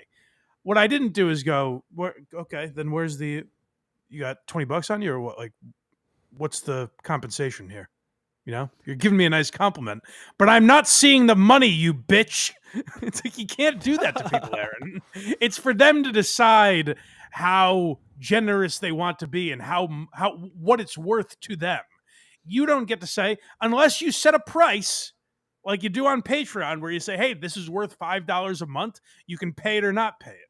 If you don't have something like that in place, you don't get to say, guys, that's worth something. I'm going to take up all your time by saying, pay me now, because you should. He's really taking a hyperbole to you help me get through the day. As a former Opie and Anthony fan, I was a Stern fan when it was on. That helped me get through my day. It would have gotten me down if he just would have suddenly went away. But getting to a suicidal level, no, that's not where we're going to get. Opie and Anthony's a perfect example, because that was a show with like a crazy audience like that, where people were obsessed with it and listened every single day, and it was kind of your world. And I even remember thinking, like, I used to fall asleep listening to old Opie and Anthony clips a lot, and I remember thinking, like, boy, am I gonna is that all I'm gonna listen? Or like, now that they're gone, like, what am I gonna listen to fall asleep and stuff? And I just found other shit. You know, I still like Opie and Anthony. I have fond memories of it. I still talk about it on Why You Laughing a lot. Go check that out. But like, I moved on with my life. I still live. You know, it's fine. Yeah, no Opie and Anthony, but it's still fine. Thank you, by the way, for introducing me to Ron and Fez. I didn't get into those. Thanks for that, Ron and Fez. You weren't aware of them before? I was aware of them, but I didn't get into Ron and Fez. I'm from the DC Baltimore area, so they were actually on regular radio. But now I'm realizing, I missed out on a lot of fun there. I was the same way, where I didn't listen to them while they were on, and honestly, I still probably wouldn't, because it's bits and pieces of Ron and Fez that I love, particularly the Fez meltdowns. That's really what I loved most. While they were on the air, like, I didn't really, but then you start noticing like the Blueberry incident and things, and you're like, oh god, this is it's not only interesting to watch, but it's like, you would think Fez Whatley would have been a viral clip every day. There's a man breaking down on the radio, and it was old hat for Ron and everyone else in that studio, which is crazy. Not looking good. Cookie. All right, let's go ahead and get moving here. We got to start. You guys have to throw money in. I'm going to yell at you today. Don't you fail me, motherfucker. It's been 4 years of kicking ass. Throw in the big ones. 50, Whoa, wait, what does that mean, Aaron? You mean it's been 4 years of everyone donating to you over and over again? Then why do they owe you here? How do you even say that with a straight face and not explain it? I think like, that's crazy. Aaron could switch over into little children's educational, the way he's talking about the goal. Just 2 people with $50 or 5 people with $20. Come that's on, my folks. that's my new favorite. He's breaking it down mathematically, as if we're all watching together. Like I would go, hey, so Dylan, you got 20, and Casey's got 20, and Electra's got 20. Obviously, I'm throwing in 20. Oh fuck! Could we ask Dang Lizard to also throw in $20 so we can make this 100 real quick? 200, 300. Maybe we only read Rumble Rants, Super Chats, and PayPals today. Maybe we go super fucking old school steel toe. And we just go, we're going to do stories. We're just going to go on, That's what the show should be. Wow, imagine that. If Aaron went back to talking about stories he's interested in instead of obsessing over numbers. What I've seen, like him just reading from the chat, is the main part of his show. I was shocked to see that when I dove into his show, very little of it was him doing stories. The vast majority was him just looking over at the chat, and not even super chats, just what are people saying? I need something. Here's someone. I have nothing to add to it, but they said something. Why said, you know that YouTube channel Real Media Player? Yes. They do. He clips. He calls it Only Goals, and he clips the goals from that day's Steel Toe, and it's a half an hour of the show. No exaggeration. It's a half an hour, and that's just him talking about the goal. It's not him talking every time he talks to the chat. It's just every time he mentions the goal. That's crazy. That takes up half an hour. That's about as long as what the Brendan Schaub segment we did today. Yes. You know what I mean? That's utter madness. That he goes on that long about, hey guys, come on, throwing $20 here. Let's get some chunk yardage plays going. It's like taking the place of the commercial breaks. That's about how long the commercial breaks would be for 2 or 3 hours. Yeah. Well, even that's how I look at like super chats is basically our commercial break. That's what, 10 minutes of the show at most. You know what I mean? Like it's not that long that we spend on that. Depending on the show, I remember this one time we did 5 hours on them. Well, sure, yeah. As Aaron is trying to make us all remember here. Stories, we're going to bullshit. You want to talk to the toe, you pay for it. If I'm going down, if this thing is rotten, if this ship is sinking, it's gonna be glorious. But one here's thing what you're doesn't going to make learn. sense. This is an imitation of me, clearly. But what I don't think Aaron realizes is it's an imitation of me imitating him. So what does he find funny about what he's doing? Do you see my question? It could be the self-awareness is just absolutely nil. Right. Like you what were does doing he an think original I'm character. making fun of? Or does he think I just behave like that? It's a brand new character that you made up there for that gold show that he's now Just making for his no own. reason, yeah. It's the biggest time you've covered him, so my guess might be the first time he watched. And so if that's the first time he watched, that's the Blind Mike show. Oh, Blind Mike's got a good thing here. But if he's watching that, he must know I'm making fun of him, right? How would you watch that episode and not realize what I'm doing? There's only one way to answer this. We have to super chat this idiot and figure out what he knows about the goal show. He has, by the way. I don't know if you've heard this, Dylan. Are you aware of the Friday Rumble Fridays? What he does on there? It's actually thanks to you talking about it that I started getting aware because I like to go raise through the awareness. Clippers. It's an important cause, and I try to raise awareness in the community. And now I am aware of paying him what was it, $50 to watch a $10 video? so it's no, Dylan, that would be ridiculous. It's not that, of course. It's $5. So on Friday, the show is free. I think it's always free as far as I know. But that's how he advertises it. Hey, Fridays, guys, you don't have to pay me. You get a day off. But we're only on Rumble. And you can send me links. Now, here's how the links work. It's $5 to get your link played on the show. And it's a 10-minute video, 10-minute maximum. So I could send him, ideally, I think what Aaron wants is, like, I find some TikTok of Kamala Harris saying something crazy. Like that gun video where Kamala Harris is like, I'd shoot you if you came into my house, or whatever she says. Kamala. I'm sorry. Why does she keep coming up today? That's weird. But so I could send Aaron that link, and say, boy, I'd really love to know what Aaron thinks about this. Here's $5 so you'll play it. If you want to be bumped up to the front of the line, if there's a couple links coming in and you say, I want to skip all these other links, you pay $10. If you want to assure that he'll play the whole video, it's $20. So for the low price of $20, you could send him 10 minutes of Patrick Melton's show, 10 minutes of him talking about his ex-wife that he's not allowed to do, 10 minutes of Nick Rekieta, 10 minutes of the Aussie guys' questions.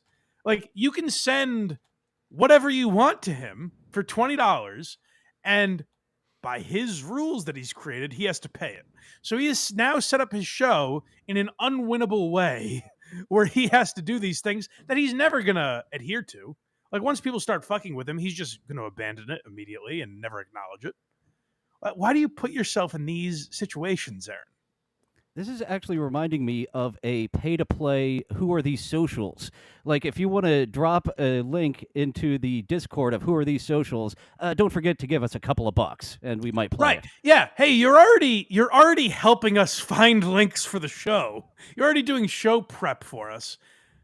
Where's the cabbage? Come on, where's the $20 for the joy you get for hearing us talk about your video? Isn't that worth $20 to you? Learn is that if this dream dies, it will blow up in an extravagant fashion. It will be a show. I will lose my mind and have a mental breakdown on the air. And will meaning like future tense. Eventually, marriages. Can you imagine what that would be like if Aaron lost his mind? Oh, would that be ugly? An actual physical explosion will happen. It would have to be more extreme than this. He would actually have to combust live on air. Maybe he only knows how to end things terribly. That's like the only way he knows how to end. He does seem like a self-destructive guy. I don't know him at all, obviously, but it seems like he has that in him. Amazing. The fact that you're not throwing in right now is fucking insane. Because this should annoy you to the point where you throw in money to go, Aaron, this needs to stop. No, I'm losing my mind. Just bring it to it. Bring it to a halt. It's all like. This is very blind Mike self-awareness right there almost. This is very meta, Aaron. Interesting. This is like at the end of the show. But did he really watch all 5 hours? He had to have. He's deep in the weeds. Steel toes falling the fuck apart. It's over. It's done. You're going to miss me when I'm gone. I'm talking about doing voice work, for fuck's sake. It's over. I'm done. My goose is cooked. I'm finished. See that guy next to me? He's fucking finished. It's over. Matt, done. Finito. It's gone. And you know what I've Aaron, decided? They'll just get other jobs.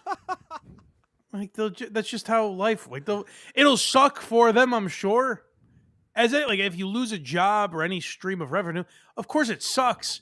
But what are we supposed to do about that? I got my own problems, you know? What's fun is Johnny Crutches isn't adding any audio to this, but he's got a what the fuck face during this whole time that keeps changing. Oh, really?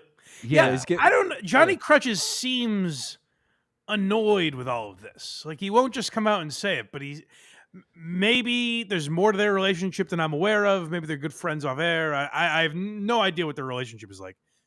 But purely based on what we see on the show, he seems to hate all of this. We get a lot of Jim faces from The Office from Johnny during these things. Oh, really? He just looks at the camera, shrugs, and then kind of looks back. Johnny wants to do broadcasting, and this is his one foot to get paid, and not just do it for free like a bunch of us did up until I think he might be monetized, but he needs that sweet goal money himself.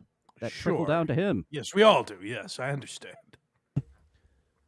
You're all not going to kill me with lack of contributions. I'm going to kill me. I'm going to kill my creation by screaming $50, $100. Get it in. And if nothing comes in and I'm screaming at the void, fuck it. I'm okay with that too.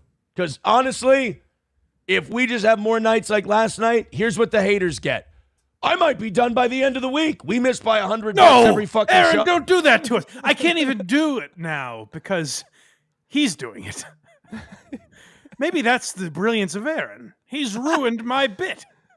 Noise canceled you out. You are obsolete. Genius. Utter genius. Go. We got like 6-7 shows left. You might be rid of me by the end of the week. Got to do something, right? So, there you go. And that's all for the Aaron Imholtz. Boy, that is... I don't know. He also... Did you cover him at all at the end of the week, Dylan? How's he reacting to all the court stuff? I haven't covered him since last Wednesday, so the court appearance was after I covered him. I did get some of those clips. With all of his obscure movie references that you're not going to do it, I'm going to do it, disappoints me he didn't get an obscure Pacino movie reference in there of And Justice for All, because Sure. why not? Yeah. Well, his movie references are so weird. I didn't realize what people were making fun of, because I would see that and I was like, well, I make movie references all the time, or TV show references, whatever. I don't get what the big deal is. The other day, he launched... It might have been the same episode that we just covered. He launches it. He goes, oh, this is exactly like in Fargo. And then he does a full scene, all of the characters. He's William H. Macy's character. Then he's the fucking his boss. I forget his name, but the boss. Like he does a full scene, every character, but there's no. It's just him acting the scene out. There's no reference to what's happening in the show. He's like, oh, this is like that movie I like, and then just acts it out like a psychotic person. He doesn't hit the high points and move on. Yeah, he just stews in it. Yeah, yes, he languishes in like a 5-minute scene where we're like, Aaron, we get the reference now, or we don't. Either way, we've made up our mind. We either get it or we don't. Move on. But he doesn't like doing that. But and that's kind of funny because I stumbled into a Fargo reference on my show this week. I just made the funny-looking guy that they called Steve Buscemi and moved on. I did not just simmer there for an entire 30 minutes as Aaron will. You were like, and then moving on to Act 3, where wood chipper scene time. Yeah, but yeah. So I haven't paid too much attention to it, but you're not going to believe this. He managed to spin his court appearance into another win, because he was like, in the clip I saw, probably from Doom or one of those guys, he was like, the haters all think I took an L. I got a day off. I got to go to court. But I don't think you guys realize what's happening. It's going to be 5-10 minutes. Who even cares? Like, they think I'm just going to go to jail. And it's like, no, Aaron. They think eventually you might go to jail because you have to go to court. No one thinks it's happening that day. They just think it's insane that you're going to court and you're like, just a day to stretch the old gams and have some errand time. And he calls it a day off, but it's not a paid day off. He should have just ran his stream live with like a still screen and please give money. I'm at court. Even if it wasn't him going to court, like, does anyone consider jury duty? Good, I got a relaxing day off. It's still annoying. I got a whole $13. Avoid that shit like the plague. That'd be better. $13, that we could throw that towards the goal. That's for the evening crew. Thank you to the court for giving me $13 for the goal and jury duty. Goal. They should call that point double point. They should call it. And now that I'm about to say it, it sounds like a terrible. No, say it. Now you got to say it. I was gonna say skull in the goal. There we go. Alternate weeks. Sometimes they talk about John. Sometimes they talk about. I don't like the Casey likes it, but sometimes they talk about John. Sometimes they talk about Aaron. You know. Hey, Dylan, where can people find you? Yes, they can find me on YouTube, Dylan from somewhere. I do several different show concepts. TikTok around the clock, kind of a variant of Who Are These Socials, where I go and screen record TikTok live and find some new oddballs. I do have a bonus show coming up, Slow Adult Speed Dating. A whole 17 minutes of that that will be behind the paywall coming up soon. I'm intrigued just by the title. I like the sound of it. There's speed dating over on TikTok, and very often it is a couple of slow adults. Okay, interesting. I'm there. Go check out Dylan from somewhere. I would also invite Dylan to stay for this next segment, but based on his mic, it would feel ridiculous. No, he's out of here. I can't stand it anymore. It would be wild to do the segment we're about to do with Dylan's mic. Also kind of ironic, but also Dylan is monetized over at his channel, so get over there, donate some money so we can buy a goddamn system that doesn't sound like this. Yeah, help Dylan hit the goal so he can get a microphone. Yeah, I'm on Baby's first streaming software with StreamYard. Here on EVMux, I actually need to graduate and be an adult with my sound system. All right. Yeah, so go subscribe to Dylan from somewhere. Like I said, he's live. How often are you live? Every day? Tuesday through Thursday, 11:30 Eastern in the morning. Check him out. Go check out Dylan from somewhere. Watch his steel toe coverage, all that. Thank you, Dylan. See you, Dylan. Thank you. Have a great day, buddy. Good to see you, buddy. I liked it. I actually think Dylan's very funny. The mic was just cutting out, and it was getting to me. Don't want to talk about it. Let's just move on. The only reason I would have sat through it, but the reason I feel like we can't, is because we are commenting on some of the finest technical difficulties you could ever find on a program, and just handling it in such piss poor fashion. That's right. So I've been saying for weeks now that John has gotten boring.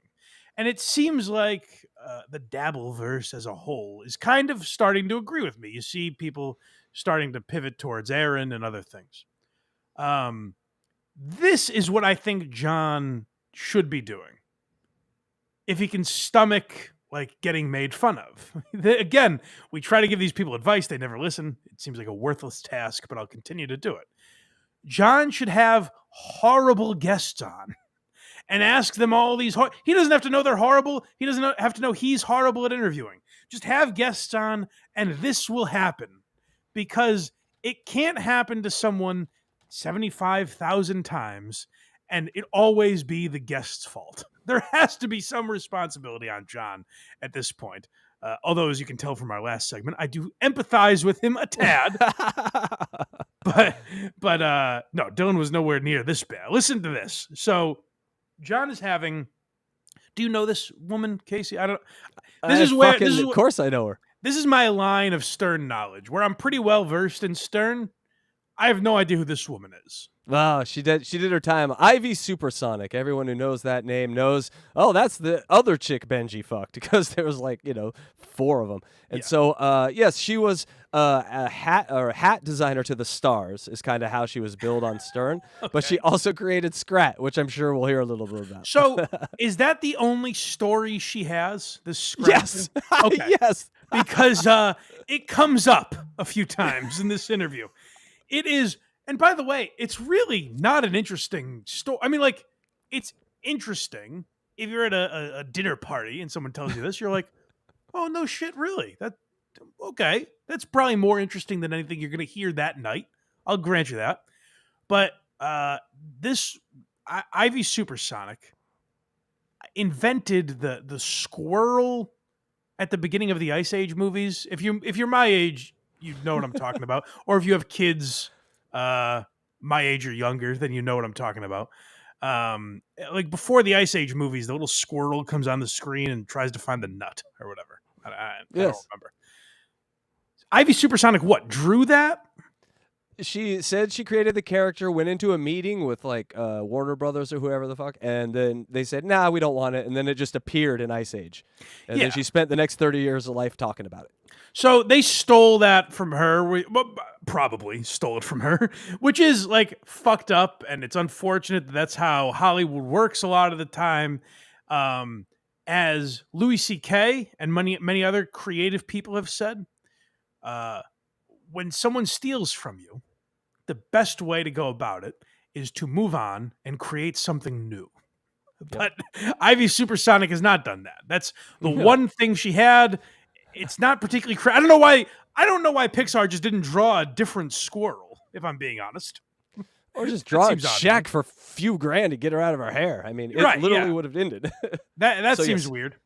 But none of these technical difficulties on this first clip are us. They're all John. it's a nothing story to me. But a lot of you guys, I know you philosophically, you probably disagree with me, and you're thinking, Mike, you got to get this woman on to talk about that for at least an hour, over and over again. Guys, I can't. It's out of my hands. It's too late. She already did Stuttering John's show and did exactly that. So this is John introducing his guest. Yes. So we spoke a little bit about movies, and now we're going to speak more about movies this time. Oh, good. I'm glad you on the transitioned animated side. We spoke a little bit about movies. Now we're going to talk about movies again. What a host John is. He's a regular Carson. And that fills up another 10 seconds. I'm doing it. All right. And this time, which really kind of deals with Pixar, I believe. No, maybe not. Well, she'll be here to tell Why us. do any research? Who gives a fuck? You know? You're having a guest on, but let them talk about themselves. Johnny, you don't need to know anything. What it is. And you can't see this, Mike, but he put on a nice collared shirt for the interview. He doesn't wear collared shirts that often, only for the ladies. I have heard that John addresses it in this. He goes, I don't know how to wear a collared shirt, which I don't know what that means. He doesn't. It doesn't look like it was put on right. I don't know if like the buttons were missed. Does he stretch it out? What's? Well, it kind of looks like it looks like a 1920s jail shirt. And then the collar is not correct. You know how you have a collar that bends in a certain place and you're supposed to bend it at that certain place? He just seemed to bend it in another place. And so he looks like he picked it up off the floor after 3 months of being stuck in a corner and just put it on because there's a lady on the show today. Okay. To me, it seems like a kid, and I can't see it as well as you. To me, it seems like a kid that's been tugging at his collar all day, like a kid that had to go to church or something, and he's just it's just so I don't like it. And his jet black hair is growing out, so his roots are all gray, and his hair is black. He looks like a skunk. Someone said they were talking. I remember that Clay Dabbler clip we played last week. Yes, I think someone this week. John was trying to teach Clay Dabbler square roots. And he's like, "What's the square root of 64?" And Clay's like, "He didn't know. He's become Eric the Midget, I guess." And so Chatter said, "The square root of Stuttering John is gray," which I thought was very funny. That's pretty good. Please welcome my guest, Ivy Supersonic. Hello, Ivy. Hi. It sounds like John is entering another dimension.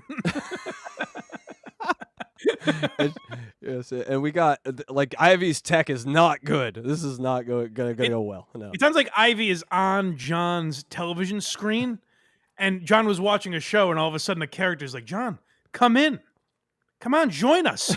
And he's like, can I walk into the television? And make sure you wipe some Vaseline on your lens, because that's what it looks like over there. See you after all these years. Yes, how are you? I'm well. Thank you for having me on. This is a very exciting topic. I love talking about it. It's a cartoon that I created called SQRAT. You may know it. 20th Century Fox grossed $10 billion. Yep. Yes. Well. This. Hold on. I don't want to get too bogged down in the Ivy Supersonic aspect of this. Is she under the delusion that she is owed $10 billion from Pixar? And under the delusion that appearing on the Stuttering John show will help in any way. So there's a lot of delusions going on here. Wow. I gotta say, it's part of the Ice Age films. I think Ray Romano and Dennis Leary had more to do with that than Ivy Supersonic. I think schizophrenia is definitely a diagnosis here. John Leguizamo might have something to say about this. I gotta say, if anyone owes us money, it's her, because I watch those goddamn Ice Age movies and he never gets a nut, and it always depressed me. So I left those fucking family movies depressed because of you, Ivy. Where's my money? It is very sad. A fun fact, he did get the nut at the very end. They released a 30-second video when their studio went defunct, and it was just maybe to fuck with Ivy Supersonic, but it was just Scrat getting his nut. Fine. Well, that's heartwarming. Yeah. Defunct, isn't it Pixar? No, it's what she said, Warner Brother or whatever. It's oh. Yeah, that animation. I was just listening to John. I did the same thing John did. I was fooled. That animation department closed up shop. They don't make movies anymore. That's great because I just assumed John saw Pixar and then like lost confidence in it. I didn't realize he was just wrong. He's like, it's Pixar, or maybe it isn't. You know, those cartoons that look round on the shaded, you know, those are all Pixar, right? The lamp that jumps on the eye is, which one is that now? That blind guy that does that show with that Pixar guy. I'm a Pixar guy. Everybody who doesn't know, which I can't imagine because I have 3 kids, so I watched all those Ice Age movies. And I know it was with Ray Romano and Dennis Leary. But I will tell you, SQRAT, for everybody that knows, is the little squirrel. Is it all right? Well, he's part troll and he's part rat. Come, John. Come to the other side. Join me. So there's a conjunction, very simple like for children. SQ for squirrel, RAT for rat, SQRAT. It's There great you that go. she's talking about a cartoon because it sounds like she's coming from a cartoon universe. It's like Wile E. Coyote's chasing her or some shit. It's oddly artistic in a way. Also, got the SQRAT hat on, SQRAT shirt on. She's scratted out. Yeah, good. And I'm sure he's she's gonna make a all- lot of money with this fucking. Now that so she won the lawsuit, I guess, after 30 years or something. I'm sure she's gonna spin this into a real empire. He's trying to get that acorn. Trying to get his nut. Yes. Yes. Okay, then Yes. We both yes. This is a very serious topic. He said that yes, like he was listening to the army major talk about Kamala or something. Yes, Senator. I'm coming back. I'm feeding back. So let's see how we can fix this. Get in there, John. Roll your sleeves up. I have my, I don't know if there's a mic, but it's in the computer system. Yeah, it shouldn't. Do you hear that? Turn your speaker down a little bit. Oh, Is this woman from another era where she's way worse with tech than John? Where she's like, the microphone lives inside the computer. I can't change it. Mike, she's too busy with scrap business to worry about this technological future. It's all consuming. I get it. I know where to find it even. Oh, you gotta go to your settings on the bottom. Okay, She had to I'm put a her real glasses girl on. with this kind of stuff. I see the word mute and then settings. Okay. Well, hit settings. Now, And I should mention this interview. Like we heard John say, no, we talked about movies. Now we're gonna move on to movies. You might think he did a long segment before this interview. Nay, my friends. He talked. Well, there was 4.5 minutes of showtime before Ivy Supersonic came on. 3 of those minutes included the song that John plays every week. So a logical person would say, hey, maybe have what's her fuck on before the show, test out her microphone, say, hey, this is a crazy person. And like, listen, Dylan from Somewhere's mic was like kind of crackling. It wasn't that bad. Like it was tolerable. I'm sure people will complain about it, but it was like fine. This is maddening. This is insane to sit through. Yes, I was working hard back here trying to make that thing listenable. My God. I mean, little stuff like that, I don't really mind. If it was this, I'd be like, Dylan, what the fuck are we doing, man? This is crazy.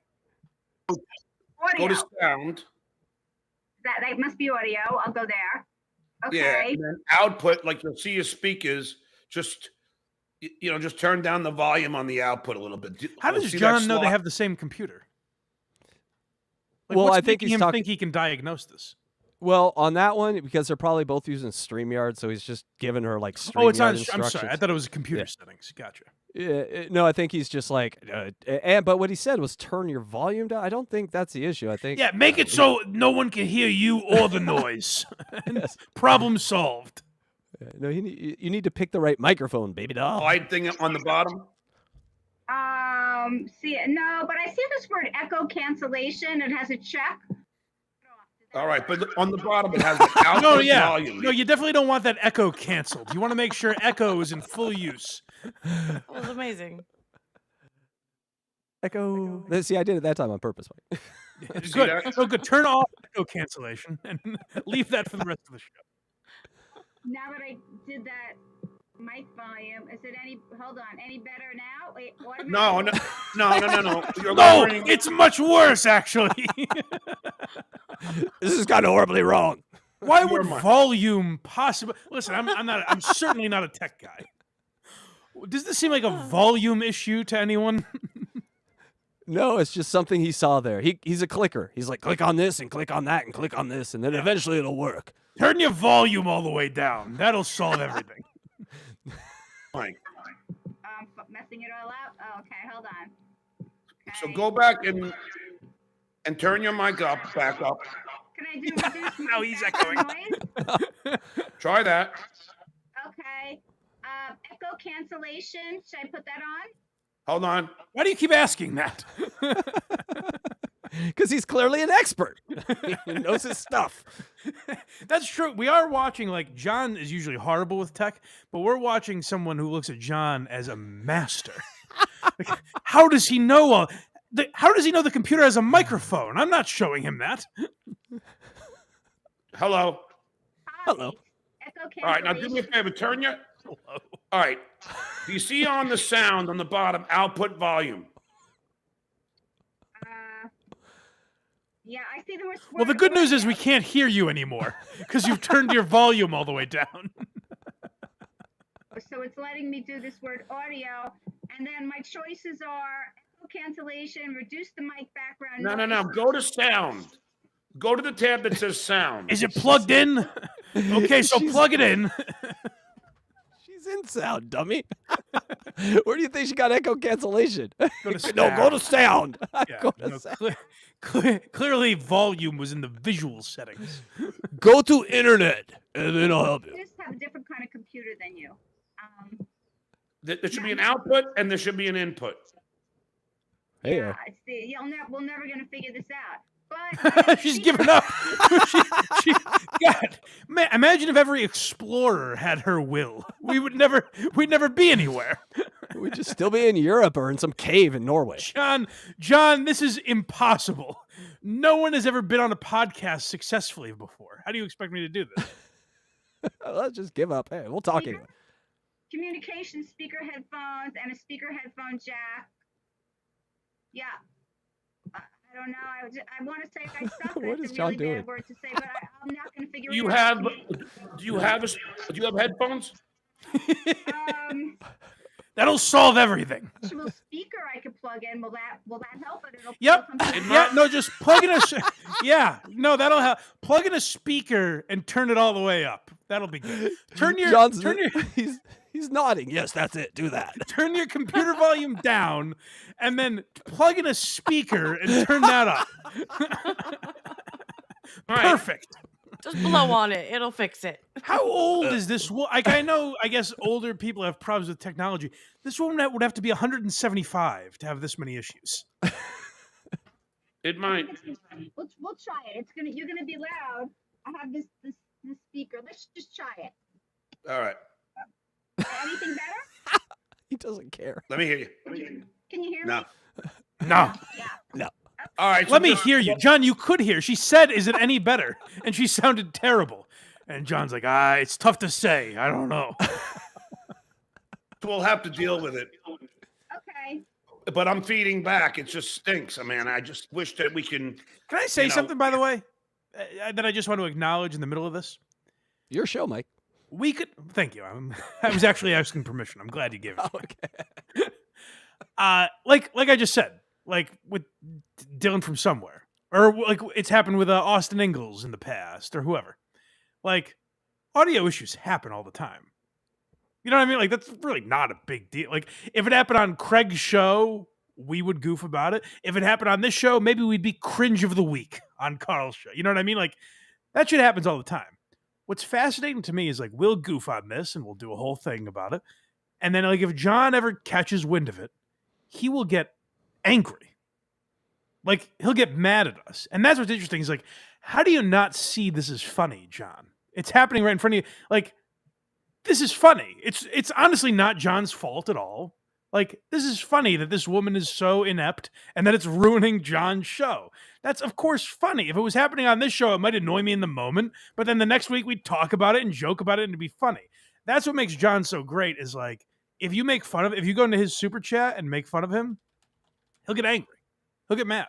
And that's what makes John the pearl. That even when you think he's boring, he always comes back because he is so ignorant and so dense. Just figure out how to turn your output speaker down. Having issues. I don't think, I gotta say, I'm not a tech guy. I don't think that's the issue. No. Turn your output speakers down. John, it sounds like she's trapped in another galaxy. I don't think it's the output speakers. Remember, this is the tech guy that got Sam Kinnison's brother to leave the room when he said leave the room. Possibly which the greatest moment in broadcasting history. I am 100% there with you, man. I could watch that over and over all day. Just that is comedy gold on. Go out of the room and come back in. And if you haven't seen what we're talking about, John was interviewing Bill Kinnison, and he was having audio troubles. And John goes, "Okay, leave the room and come back in." And Bill Kinnison stood up and left. And came back. Funnier than anything his brother ever fucking did. That's the crazy part. No, bill pay. What kind of computer do you have? Hold on a second. Go back. What? Bill pay? So we are in a completely different app. What are we in? Bill pay? She's like, I bought StreamYard. Does that work? How did she get to this? What is she doing? She's in StreamYard buying a month of StreamYard. She's buying an account now? Yes. What if he works with StreamYard and he just gets these boomers to buy accounts? That's his whole thing. He's affiliated. Just figure out how to turn your output speaker down. Having issues. Well, that's apparent. No, bill pay. What kind of bill pay computer do you have? Catch that. It looks like an Envy, a Sony Envy. All right. And is your setting that does nothing. That meant nothing to John. Might as well tell me a piece in your car engine. Oh yeah, I don't know what that does. In that moment, John realized he asked an utterly useless question. She could have said Mac. She could have said it looks like it's a rotten banana that I found in my fridge. Those are equally valuable answers to John. They mean nothing to him. Sony. Okay, let me write that down. Sony. Classic Sony issue. Let me get into the Sony help desk real quick. I'll help you. Or is it? It should have say audio. It's amazing that there's no humor. Like if I said, "Hey, Dylan, what kind of mic are you using?" and he's like, "I have a Yeti or whatever," I'd be like, "Why?" I'd say, "Well, I don't know why I asked that. That is utterly useless." John's like, okay, Sony. Well, then this is impossible. There's no way we can fix it. I got a punchline for you because it was abominable. Heyo, get it? I don't actually. Well, those out there, because this is Snowman. It's a Yeti. Oh, Yeti's an abominable snowman. I gotcha. I'll be here all night, ladies and gentlemen. Tip your That is what I would like. It went over my head. I apologize. Just on the bottom, it says the word mute, stop cam settings. I went to the hit settings mute before. After you pay. That's perfect. You want to call me back? Yeah, just pay, put in your credit card information, and then mute your mic. That's clearly how you fix this issue. These two are made for each other. They should date. We get there. We get there. Oh, yeah. No, don't worry, Electra. Electra, you probably think there's no way he hits on her. I hate to tease, but you are wrong. Oh, shit. But these two should do a show together. To do this, I'm trying to figure out. Do you have any headphones anywhere? I do. I have. I don't know. Go see if you can find some headphones. I'll stall and then come back in. Stall. That's always what you want to hear on a show. I remember Letterman doing that a lot, where he's like, "Hey, listen, Tom Cruise is a little late, but I'm going to stall." Okay, close my picture. So All you right. don't have to look at my. All right. Anyway, so let me just. So SQRAT is the squirrel rat. So, anyways, I'm going to tell the entire story that she's on to tell. Nonsense story. Here we go. That always tries to get the acorn, and was at the beginning of the Ice Age movies, and it was entertaining. All right. Next up is Let's Try Again. Hold on. It was entertaining. What are you, 5 years old, John? It's for children. But John goes on to tell this woman's entire story before she gets back. Everything I outlined. He's like, she made the cartoon for Pixar. He got that wrong, but whatever. He like tells the whole story, and then he has her on to repeat the story 45 times. But anyway, so I was on Facebook, and Ivy Supersonic said, "John, do you want a SQRAT t-shirt?" I said, "Sure." And she said, "All right, can you Venmo me $50?" I'm like, "That's hilarious." That's hilarious. That's $50 for a t-shirt. That's a great sales pitch. Do you want a t-shirt? Yes. Okay, we'll pay for it. Oh, no. So listen to what a good friend John is. Oh, if there's money involved, go fuck yourself. I'm like, oh, I thought you were just giving them out, because I personally have so many fucking t-shirts. I don't know what to do with them. From the Stern Show. That's one of the biggest problems in John's life. I've always said that about him. He's got way too many t-shirts. Too much variation. That's what I think. Ivy Supersonic, I would love nothing more than to give you $50. The only problem is I am up to my eyeballs in t-shirts. I'm swimming in t-shirts every morning. Quit buying them in pairs, asshole. That wouldn't be the case. You brought this on yourself. I just have so many It's not that you don't have $50 to give her. You're a cheapskate. It's that I just have to. Like, here's what I would say. I don't want her fucking t-shirt because I think it's a hideous piece of work. Why would I give it? But John is like, no. The only reason is that I just have, you guys know this about me, I just have so many t-shirts. That price point too, $50. God damn, my OCD $16 forces me to buy a t-shirt every day. I love that it's so specific. I got to get two 50. of the same ones. Yeah, 50 is crazy. I think like the standard, like high is $30 for a t-shirt. Usually it's like 20 or 25, right? Right. Yeah, I mean, if you're going to a concert, I can see paying like $40, $50 for if you're t-shirt at the concert. Yeah. Correct. Yeah, but T Public does sales all the time for $16 t-shirts, and they're awesome. So that's a ridiculous price. I think we sell them on blindmike.net. I've never checked. Don't buy them because I don't know how to get the money. So Wait, I bought a hat. You didn't get the money? I don't know. I don't think so. That's Craig's Zinn money. It goes to help Kamala Harris. Craig can have it because I can never figure out how to get it. So, it's not much, Mike, I got to say. But I think they're like $25 or something. 50 is crazy. Yeah, she's stolen art. This lady stole from Warner Brothers. She's like, well, I'll make it back with the t-shirts, I guess. $100. God. And by the way, Ivy Supersonic, if you're watching, don't tell me the rebuttal to that. I know I'm wrong. I've heard the story. I get it. Please don't waste my time. Ivy, please come on. I'd love to fuck with your audio for an hour. Night show, the fucking all the bars I've been that I played at, and fucking I got so many shirts. And and I don't need any more shirts. And it's an embarrassment of riches, really. The man just has, he's been blessed with shirts. Shirts are his money. I pay with shirts. These are currency to me. I will give you 5 shirts for a shirt. I have a surplus of shirts right now. They're all sweat stained, really gross, but they're. So then yours if you she want. started talking, and she said, "Yeah, I created SQRAT." I said, "What do you mean you created it?" And did you find I can't them? imagine that's how I can't imagine someone said, "I created SQRAT," and the response was not, "What the fuck are you talking about?" It was, "Oh, really? You are the great creator of SQRAT? I assume that must have been Larry David or some other entertainment genius." Well, what's actually going on here is he's like at the bar stool telling everyone he created the Kardashians, and so he's found someone like his ilk. That's a good point, yeah.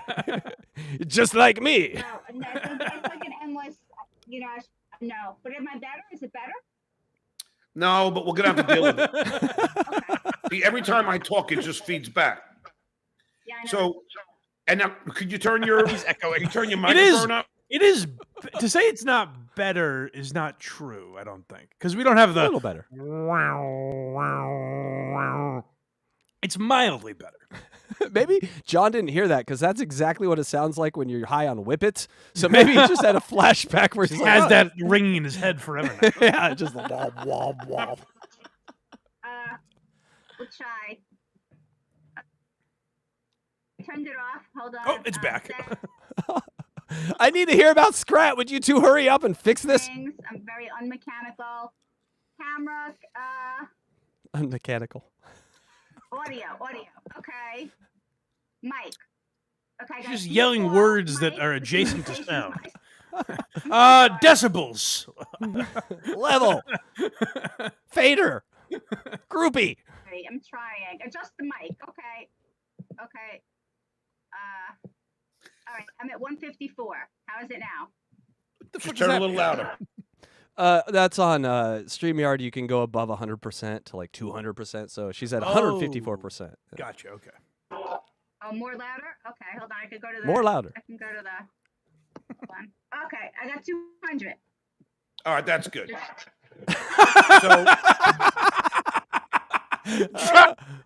John's a beauty. Just there's no change at all. A minute she goes, "Is this better?" And he goes, "No, it isn't." She does nothing to fix it, and now he's echoing more than he was before. And she goes, "Is this better?" And he goes, "Yes." That's an old engineer trick of her music. Like the singer doesn't like I can't hear myself. Oh, all right. And then I turned up. Oh, now I hear myself. You didn't touch anything. It's a psychological trick you play on people. It's fun. That's John's like, hey, like you can't, go up and play video games until you've done your homework. Have you done your homework, John? Yes. Yes, I did. He just wants to move on. So he's like, yes, no, now it sounds perfect. Now it sounds like you're in the room with me. All right. So, Ivy, go ahead and tell your story. Okay, so He's echoing way worse than it's worse. Now it's worse again. Yeah. Don't even think about muting yourself, John, while she's doing that, so you can actually have a show. God damn. Yeah. Now, now that the audio is so good, could you tell the story that I just got finished telling? This one's called Psychic. Oh, this just gets glossed over, by the way. This woman's insane. Yes. And keep in mind, Benji dated many of these kind of women. Good for him. I have a vision. I am psychic. You could watch my movie, ivesparanormal.com. And John's just like, that's where yes, the movie's. sounds good. Didn't see Warner Brothers coming. Hey-oh. Can you imagine if Dylan was just on here and just is like, like it is like Steel Toe is obviously ripping you off, and it's just interesting because I had a premonition this morning. I'm psychic, as you guys know, and blah blah blah. And I was just like, and I just didn't phase me. I was just like, yeah, no, okay, I nod. Well, that wouldn't phase me, Mike, because we all here know that you're psychic. You picked that goddamn moving date. You got Lauren Compton pregnant. You got some magical powers. I did not get let's squash these Lauren Compton rumors. Listen, what she and I did is it's our business. We're still waiting for the date when he gets arrested. Who's that? Paranormal. And I had a vision. You may not understand what that means, but that's okay. So I had a vision, and I heard SQRAT. It's $100 million. That's not vision, by the way. I'm pretty well versed in this. Put it this way: I'm not having visions of Casey Day and Electra right now. It's called hearing them. You should were magnificent. I had a vision where someone yelled at me. Like $100 million. It's $100 million. So I froze for 10 minutes, but I kept hearing $100 million. SQRAT. It's $100 million. So I called my boyfriend, Michael Anderson. He worked for Fox. And I told him. What? John sounds like he's in a movie. He's one of those big, like, floating heads. Hello, are you coming with me now? He didn't listen to anything. He just attached himself to the end word. That's what's amazing is Mr. Anderson. John spits out a very topical movie reference. But this is that's John's time to chime in as an interviewer. The woman just said, I had a premonition, I was psychic. John is silent. He's stoned. It doesn't faze him in the slightest. She says, my boyfriend, Mike Anderson, he's like, oh, perfect time to ham fist a reference in here. Mr. Anderson. And that's going to get a lot of laughs at home because no one's ever heard it before. So I'm glad that he fit it in. But what's beautiful about it is the audio is still so bad that no one can hear it. He's like, I don't know a movie that starts with psychic. Just wait, she'll have one. Yeah, Anderson, there we go. Perfect. From Brooklyn. Let's try again. This is called After 15 Minutes. Okay, so now remember when she goes, "Hey, is this better?" And John goes, "Yes, absolutely," and it wasn't. John just sat through it for 15 minutes, and then it's kind of like if you're listening, you just get used to it. It's like who even really cares at this point? And yet John says, "Let's give it another go." Hey, Ivy. I really want to get to the stories, but the problem is, she's been explaining it for 15 minutes. Too long. It's too long. All right, let me shorten it down. So No. It's not you. I want to hear. No. It's so clear where John is going, and this woman is on such a different page. It's great. All right, coming back here a little bit. Sorry, I felt things hard to move around here. So anyway. Hey, Ivy. I really want to get to the stories, but the problem is, It's too long. It's too long. All right, let me shorten it down. No. Yeah. It's not you. It's the audio. Located the problem. So do me a favor. Can we? I mean, like, is there any way that you can get to a like a CVS and get some head? The likes are killing me. Like, and it reverbs right. Reverb like.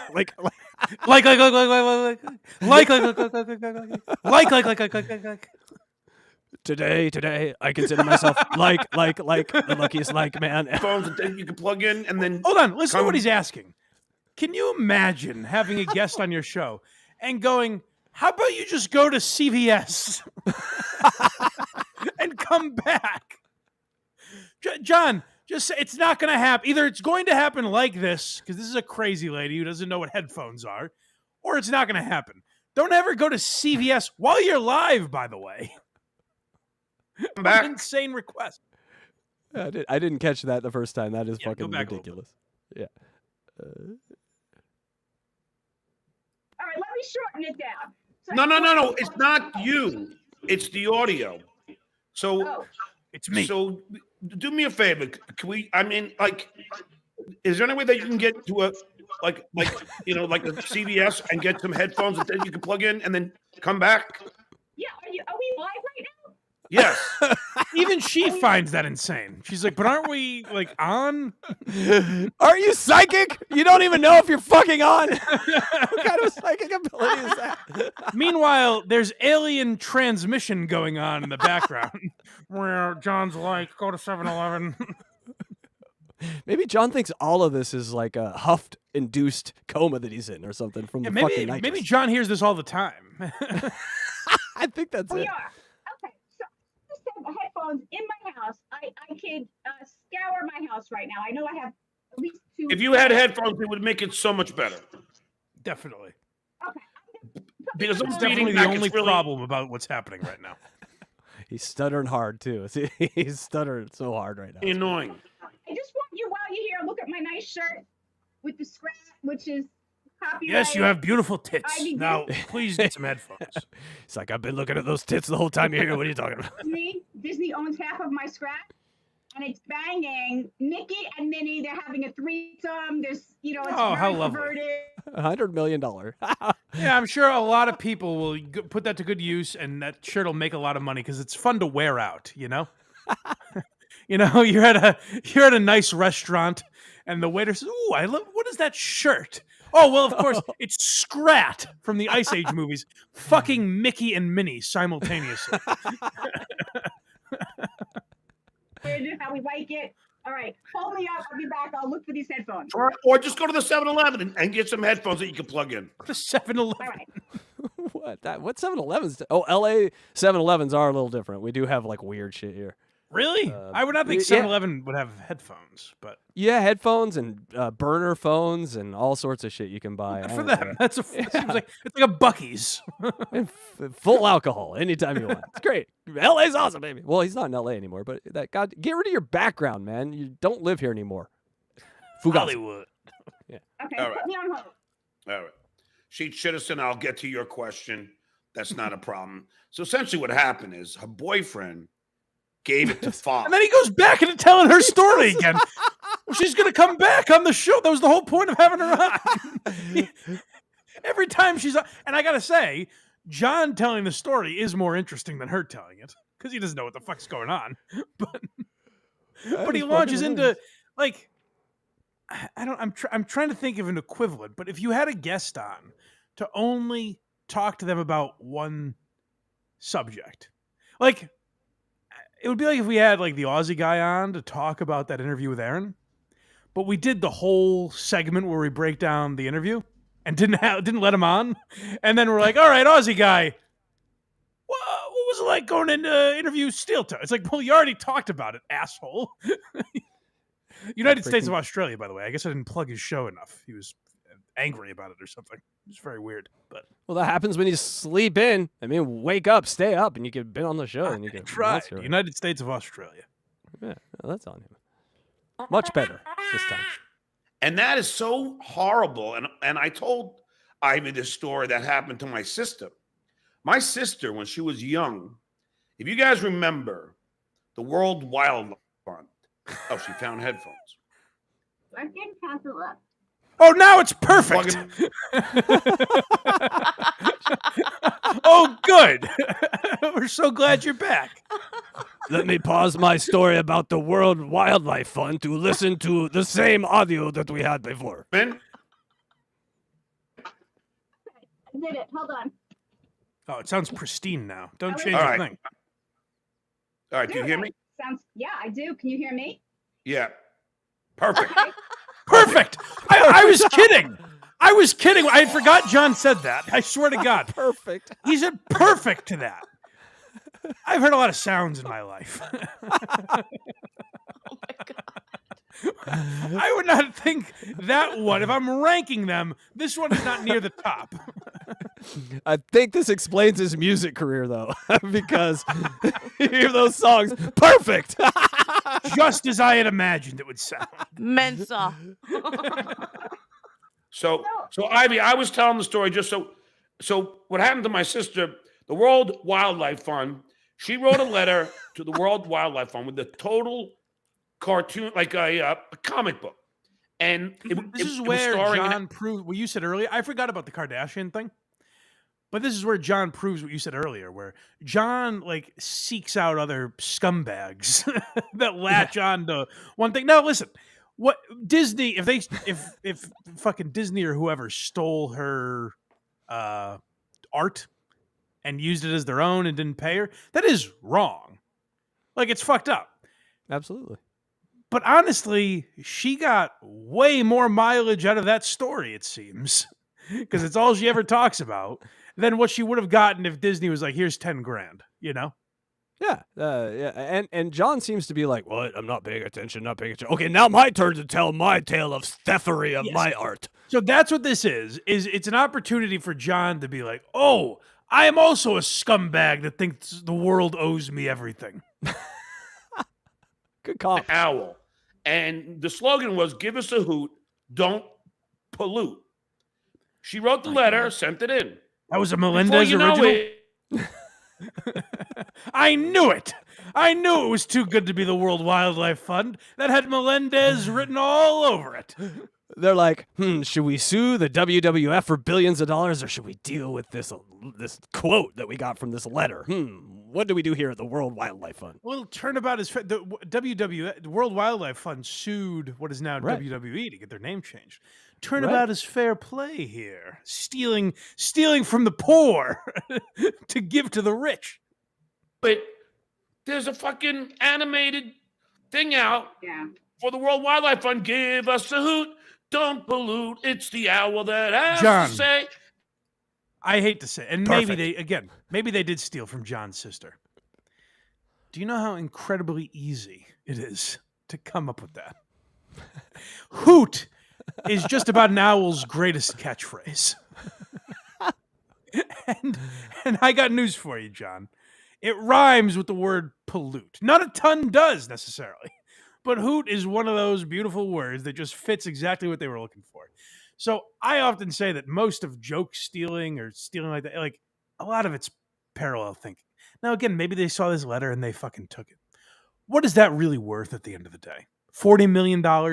Like, what is it worth? A life-changing amount of money that she said, give a hoot, don't pollute, and they used it?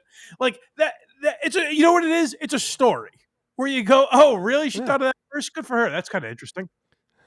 John thinks that the Melendez family is owed generational wealth because one of these retards once said, give a hoot, don't pollute. Can we recognize also it's a charity? It's not like they stole a piece of art. It's a I set up a charity. They owe me money. That's a good point.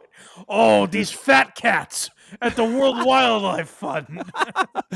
Moving hippos out of the wild to be somewhere safe. Where's my cut of that hippo? That's a great point I didn't even think of. It's like the slogan is trying to stop littering.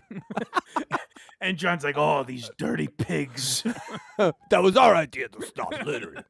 And my sister was like, that's my owl. That's my slogan. That's my owl. And they just stole it from her. So and this is just like another one. So go ahead. Get to where your boyfriend sells. Get to where your story's like mine. Get to the joke where the two Jews walk into the bar and say they own the place. Now tell that. You spoiled everything, John. You already told everything. We know why they're in the bar, John. Said. They're already drinking. We know why they're here. I just want to say that just as how it's easy in America to walk into a CVS drugstore and just rob the whole store and walk out with half the store. No, I only asked you to buy the headphones.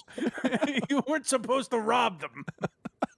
The CVS instruction's wrong. YouTube's terms of service. I did not tell her to rob. I told her to go buy a pair of headphones. YouTube terms of service. And then you go to jail, but then you get out because whatever. This is how it works. That old with chestnut. What did that have to do with you it? know the old gem that they say about, like, you know, when you go into a CVS and rob the place and you go to jail because of whatever. Like, that's a tale as old as time. It goes in the Bible. I'll pass it down to my kids, and I assume they will tell theirs.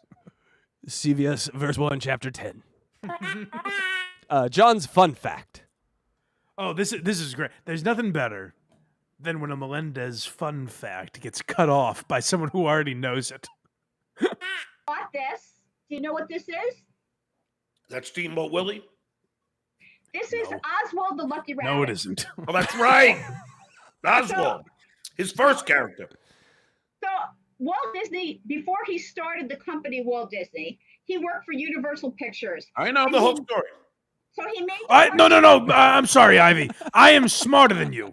So please don't tell me information, even though you are my interview subject, and I brought you on specifically to talk about cartoons. Please don't tell me anything about Disney. This is like when you go to Sports Center, they're like, no, you saw the games. We're not going to show you anything. You saw it. You don't need to see it. Yeah, if I had a guest on, like why you laugh? Like if I had Christian on, why are you laughing? And he told a story about Colin Quinn because he worked at Saturday Night Live when Colin Quinn was there. Go watch the episode; you'll hear the whole thing. But if Christian told me something about Colin Quinn, I wouldn't go, I already know, Christian. I'm smarter than you.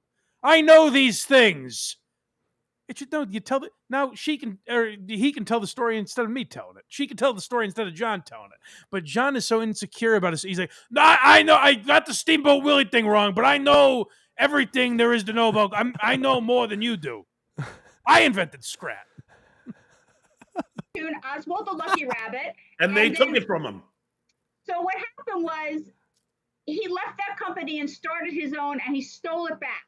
So he based Mickey Mouse off of Oswald the Rabbit. So that's what Mickey and Oswald look alike. Oh my so God. So Mickey is a stolen character, based off a stolen character. Everybody steals everything, apparently. Well said, John. You didn't just go there, did you? Oh, you are speaking truth to power, my friend. You go, girl. His real name was? Yeah, Mortimer. Mortimer, and then his wife's. Now he's doing a quiz. I'm going to quiz you on your own story. You know what Mickey's real name was? Yes, I do. Well, I got more fun fact. I'm going to get you on one of these. Do you know which planet is closest to the sun? Let's see how much you really know about SQRAT. How much if I drank 3 beers in an hour? Said no. Lillian. Yeah, his wife is named Lillian. My mom was Lillian too. His wife said, no, it's got to be Mickey. And his mother was named Flora. So here's the catch. Hey, are you going to get offended by these super chat questions? Oh, God, hold on. Before we get there, he goes, yeah, she's giving these facts that he was going to try to impress her with. And then still has the ball, like she's rattling off all the facts. And he's like, yep, you have passed my test. Now he launches into, they're going to call you a cunt for $2 a piece. Do you mind? Welcome to my world. I don't know. What are they saying? Sheet Citizen, I'll ask for John Ivy. Do you do third input? That's sweet. No.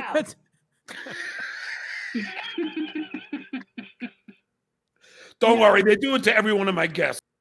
And if they don't, I will ask. Yeah, I'm sure they ask every guest you have if they take anal. That's probably true. Rob Saul, they ask like 10 times a show. That's true. But, like, John, take a day off of reading Super Chats. Like, again, if this was the structure of your show, why not just say, like, hey, guys, just so you know, I'm not going to get the Super Chats in the first hour. I have a guest. If you don't want to send them, that's fine. But if you want to send Super Chats, I'll get to them once we say goodbye to Ivy Supersonic. Because obviously, I'm not going to ask her if she's a third input gal while she's talking about this lawsuit that seems to mean a lot to her. Yeah, don't say you're not psychic, Mike. The next one's called Super Chats. It's amazing to watch someone like Ivy Supersonic is a horrendous guest on all counts. From the sound to the content pouring out of her mouth, she's a terrible guest. And yet John, with his inimitable grace and style, is still able to pull out so that he's the horse's ass in this situation. It's pretty impressive that she is served up on a tee. Hey, John, let me be the one to be made fun of for a day. And John says, no. You're not stealing my glory. There we go. All right, listen, Ivy, I got to read some of these because people get mad. Karen Margolis. Okay. Thanks for the $5. Hey, Ivy, are you into girls at all? Also, do you have a hairless clam or is it full beaver on down there? What an absolutely charmless asshole. Electra, you got a hairless clam or what? Come on, show us your twat. Let's go. Well, it's funny that you should mention the beaver. So let me tell you about the beaver. So my SQRAT is the Okay, beaver. so this woman's just on a different planet. She doesn't even know what she's answering. Thank God, quite frankly. I don't have any cartoons. I don't have any cartoon clams, but it is funny you mentioned beavers. I did have an idea for a beaver I took to Sony. And they fleeced me pretty good, and I've got a lawsuit pending. I know this sounds really crazy. So it's such a hard story to say, but my SQRAT that was drawn by the next guy was a piece of clip art. Do you know what clip art is? Oh, you cut it at just the wrong time. He goes, no, which is my favorite. I'm sorry. I'm pretty, I follow those numbers pretty. I try to look around if there's another word or two. But. No, it was like probably the same second, but he just goes, no. And she's like, kind of like well, whatever. Perfect. Yeah. This one's called Skilled Interviewer. Well, I mean, you guys probably already know, but I tried to get away from the technical difficulties and the super chats and just show you how John is as an interviewer. I think he's pretty nimble and quick on his feet. It's pretty interesting to watch.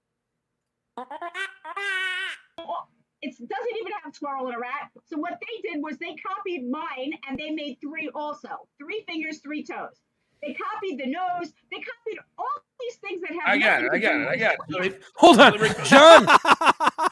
In a weird way, I mean, he's a horrible asshole, but like I kind of got to give him credit because she just repeats this over and over, and John so delicately, and it's very subtle. You barely even notice it. But in order to get her to move on from this thing that she's repeated over and over again, he goes, I got it. Listen, you dumb hole. It's I have a feeling the ex-wife heard a lot of that. I got it. Yeah. Hold on, I gotta just read some of these. Michael Gavin Ali Show, thanks for the $5. Hey John, you can't figure out to do an interview or work your computer. LOL. I said you, John, to come on the MGA. Please come on. I don't know who you are. Then why read it? Hey, John, I got an idea. Maybe don't even bother reading it if you don't know who the fuck the guy is and he's asking you to do his show and you don't want to. Why bother? Because it was $1.99, Mike. Also, does he sound like Chewbacca right now? Is it, oh, he has his thing in his throat. Why does he sound like that? He's very worked up about this. The SQRAT gets his gets him all riled up. Mr. Zanus, he's a good guy. Ivy, when you and John inevitably end up making whoopee, will you use the SQRAT voice in bed? Yeah, okay, this is the question. Hold on. That's a good question. It's a good question. He says, this is where John uses the super chatters to get to the bottom of the question that he really wants to know, which is, will you fuck me? If I'm willing to fly to Los Angeles, will you have sex with me? I needed this in 8th grade. Jenny likes you. Well, I like Jenny too. Put that in my super chat. All right, I've got this folded piece of paper. Choose 1, 2. You know about the folded piece of paper. That's awesome. And I'd like to know. Oh, well, I don't know if I know how to do the SQRAT voice because Chris Wedge, it's just this is, sounds. for her sake, a great time for her audio to stop working. She's like, what was the question? I don't even really know. I don't understand it. She is a county away from the microphone. She's so far away. Oh, can you teach me, John? Oh, don't say that to him. Don't say. She avoids the subject entirely. He's like, I think that's a really good question. But again, what a skilled interviewer. He knows a good question when he sees one. Would you fuck the host of the show? We got to ask that to all the... Yeah, I was going to say, we got our minds went there at the same time. First and foremost, Dylan, would you suck my dick? Clip that. I think Dylan had a fun answer to that, but he would. Well, I've never performed that on someone before, but I think I'm willing to. He might say gosh first. Gosh. So where do people go to buy this? Well, you have to just send me an email. You have to go to great business model she's got set up. Email me. And then send $50 for a fucking $15 t-shirt. That's how you get that. Unless, of course, you have too many t-shirts. And then don't bother. Can I get 2 for price of 1? Send me an email if you want to buy a shirt. I don't have that many left. They're collector's items. All right. Well, if you give out your email, people are going to send you a lot of bullshit. So can you go to my Instagram and Good. write me? John's like, oh, well, the one stream of promotion you have, don't do that because people might email you. You know, that's what she's soliciting, John. She's soliciting emails. Ivy Supersonic, I want you to meet Ian Hawk. Ian Hawk, Ivy Supersonic. He will be doing business with you now. Write me in the Instagram. Just look at Ivy Silverstein. You'll see it, or Ivy Supersonic. You can't. And really it's miss Silverstein. It's with a B, right? Yeah, it's with the B He for has boy. made it virtually impossible to find her. How obnoxious. Is there any bit of her personality that she wasn't like, let me make it more obnoxious? All right, and let's see this one. No Go Be Good Stick. Yeah, I like that one. I like when I hear Electra's laugh on that one. That one got her. Just for that's a reminder of how ridiculous. Like, John is a guest on, and he's reading the name Noga Be Good Stick. Love it. Ivy, Stuttering John can cut up a rug with his SQRAT toes. Skolin. Don't worry, these are going to be insulting, but if I can take it, you can take it. Who are you to decide that? That's what Diddy said. Hey, yeah, exactly. Let's go. Rev Fugly, Stuttering John, show this broad the cum on the back of the mic. There's no cum on my mic. Why is he so wet? Why is he Hold sound so on. wet? I think we might need to timestamp that one. Send it to Craig for the outro. Oh, 3:14:50. All right, we're gonna have to listen to it again then. Hold on. We've got another drop that Craig will never add to the outro, but I like it. If I can take it, you can take it. All right, let's go. Let's go. Rev I'm so- Fugly, Stuttering John, show this broad the cum on the back of the mic. There's no cum on my mic. There's no cum on my mic. It's a demonetizer, but it's funny as hell. It's a great thing to have to yell. Wadfather, I never thought I'd miss Rob Saul. Hey, be nice to Ivy. I like Ivy. Hey, John, if you didn't read these, she wouldn't know they weren't being nice to her.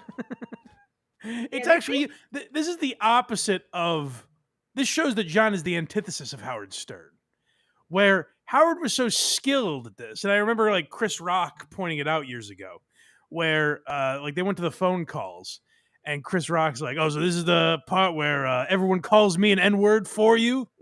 And like he called out what Howard does, like how Howard uses the phone calls. John is the opposite of that, where he uses the chat to say things he doesn't want his guests to hear, but reads them anyways himself.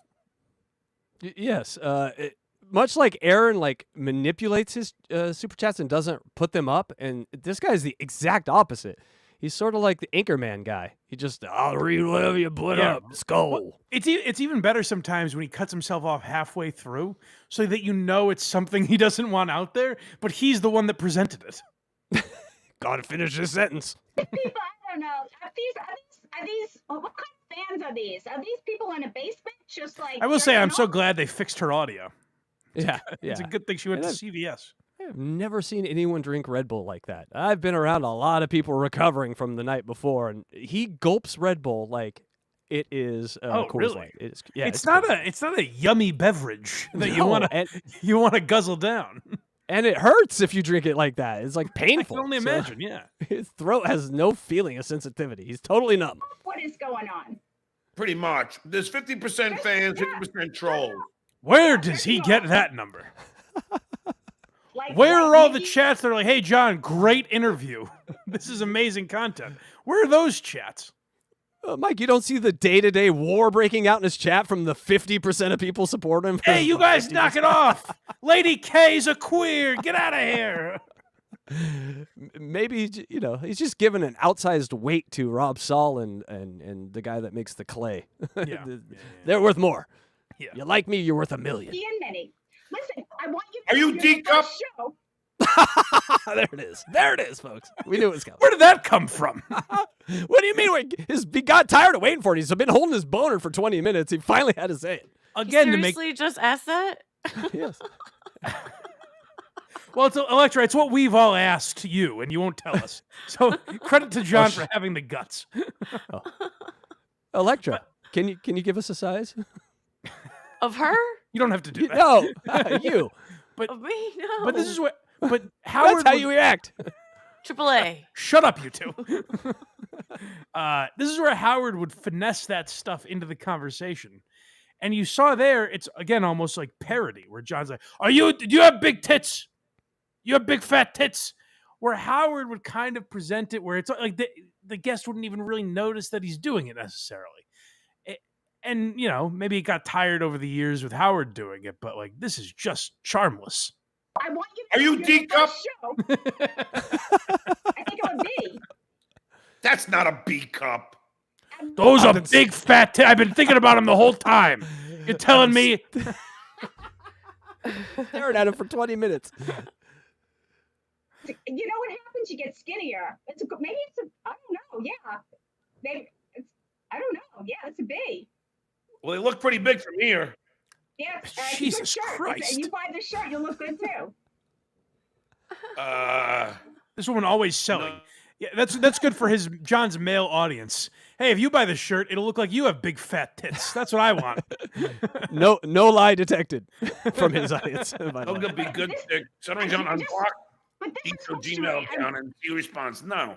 John is not listening. I mean, to be fair, she is just yapping away. Like, who could possibly give a fuck? But she is a guest on his show, and John is paying her no mind.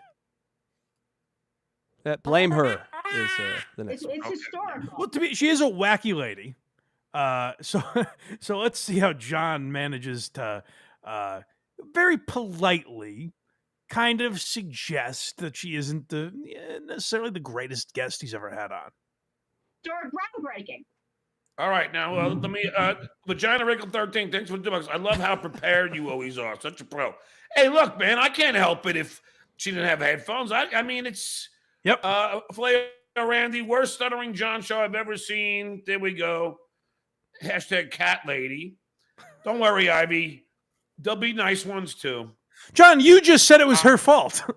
remember a second ago when you just said, I can't. The only problem with this interview, as we've seen, we've proven this. The only problem with the interview is that this wacky bitch doesn't have headphones. That's the one and only problem. It's not that she is off the charts bonkers. She is bouncing off the walls. John's a terrible interviewer. The sound is bad. It's just that she doesn't have headphones. That's the only issue with this interviewer. Not definitely what that super chatter did not mean. I'll tell you what they didn't mean. I don't know what they meant necessarily. I'll tell you what they didn't mean. They didn't mean that John didn't even know the studio that she was suing when that's the only thing she wanted to talk about. That's not what they were referring to as being wildly ill-prepared. I get them all the time. It's all hate. Oh, good. Well, as long as like, it's here just we hate go. them. As long as they just hate me. That's what I wanted to get out of this interview. Yeah, it was 50% fans, and we've gone to all hate. That happened quick. That happened quick. Rev Fugly, thanks for the $5. Man, you attract the least entertaining people like flies to shit.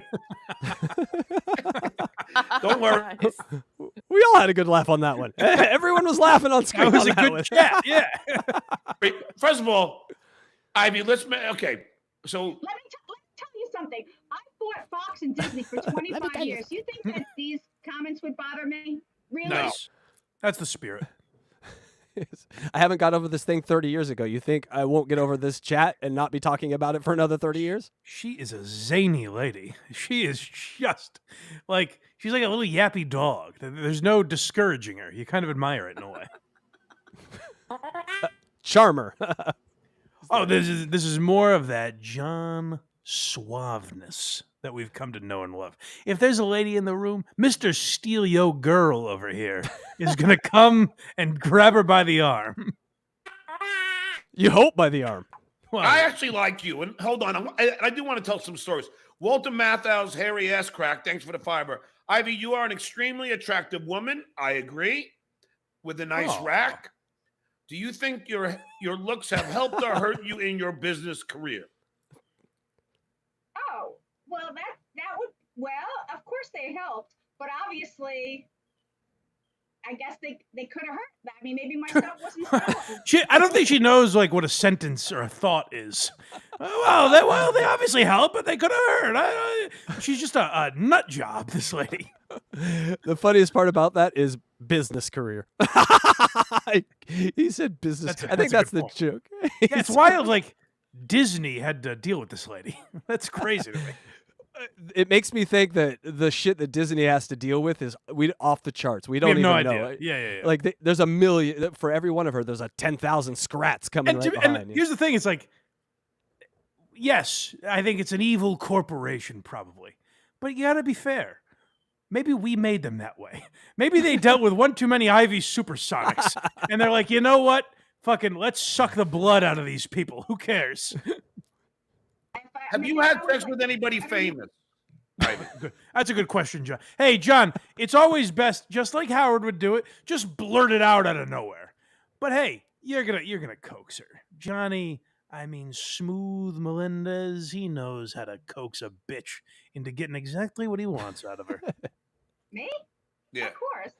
Who? People. Oh, give me one name. She's obviously doesn't want to talk about it. That's clear. But John has the very skillful interview style of saying, "You owe me this, you bitch. Give me a name. Come on." Pretty pleased with Sugar on Tommy Lee? Oh, Now he's reversed course after going, oh, come on. Then you reverse course to being a little boy and go, please, can I please know who you had sex with? I want to know so bad so I can jerk my little pecker to it later. No, that's why we're still friends after all these years. So he guessed Tommy, or she said Tommy Lee, but he.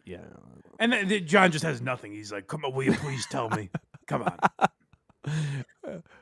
The little guy got 2 more here. Oh, okay. Well, this is John's ultimate fantasy where he's like, we can take down these big corporations. What John doesn't realize is like he worked for the biggest radio show ever, as a franchise, the biggest late night show ever. I realized it was bigger when Carson was there, but like the Tonight Show is the biggest late night show ever. He worked for the Howard Stern show. He worked for these big corporate entities. And yet John is like, they always fuck us here. They always do this to us. Let's see. Rev Fugly, thanks for $5. She carries around posters of achievements like me. I get why you like her.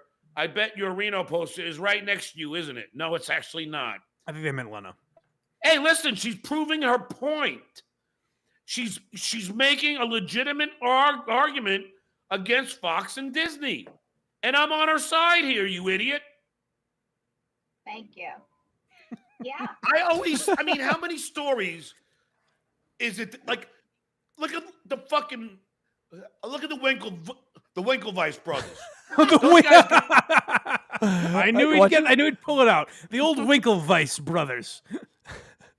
I could watch a show of just him saying Winklevice for an hour. Okay. Well, you know what? That's a great point.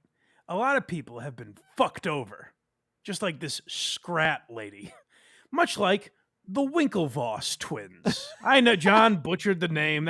We all make mistakes. That's why pencils have erasers. Their name is Winklevoss. And if you're not familiar with them, if you haven't seen The Social Network or you haven't kept up on them in recent years, they are 2 billionaires who made their money in the crypto space. So that's who John is talking about when he says, like, look at these poor downtrodden guys that had big tech step on them and squash them like bugs. Who are you talking about, John? A pair of billionaire twin brothers, the handsome, good-looking billionaires, you know? Known as the Bitcoin Bros. Bitcoin Bros. Yes. Right, so, right. yes, very successful. Look at the Winklevice brothers. Yeah, the old Those guys Winklevices. got fucked by Mark Zuckerberg. And the other guy over at Facebook. They got The other guy screwed over at Facebook he's referring to was played by Andrew Garfield in the movie, also a billionaire. So look at these poor guys that could, rubbing nickels together to make dimes. They just can't catch a break in this crazy world. You can make an argument that the Winklevosses have had it better because they haven't had to deal with federal government in their business. Absolutely. They just got invested in Facebook Bitcoin and and still made billions. Yeah. Yes. You know what they did? It's interesting he invoked the Winklevoss twins. What they did, like they sued they felt it was their idea and that they were owed money, whatever. Like that all played out, as you saw in the great film The Social Network. And then they moved on. And they had another idea and said, let's invest in Bitcoin. And it made them billionaires. And people have written books about it. And they have a company based around that. They had another idea, which is what people like that do. And that's why they're where they are. And John is talking to an insane woman on the internet about a cartoon squirrel rat. I like to think in another reality, we're sitting here watching John talk to the Winklevice brothers about how they lost Facebook and they're wearing T-shirts about Facebook. We own Facebook. We were the Facebook. The Winklevice brothers. Yeah, their audio's terrible. They can't set anything up. Yes. Yeah, John, I wanted to tell you. Someone out there get Mike some whippets. He's got to experience this sound, and for real, that's what it sounds like. It happens all the fucking time. It happened to my sister. I know it happens. The big when two, you the Winklevoss twins and John's sister. And the fact that he's not bringing up the Kardashian thing is just proof that that's such utter bullshit. He can't even bring himself up to lie about it at this point. Right. Told me the story. I said, come on the show and tell the story. Wow. All right. He's a champion of the little guy. Our last one, Mike. More chats. All right, good. Let's get the hell out of here because I got a date with Scott Hansen here, for Christ's sake. Yeah, Let's me move. too. Me too, baby. So my dad was an attorney. You know? I mean, hold on. Do you know Mike Judge? Yes. He created Beavis and Butthead, and he lost the rights to that to MTV. MTV, so he doesn't make any money off of it anymore. So thank God that he went and developed. Also factually wrong. God damn, he's so wrong about that. You want to hear wrong? Hit play.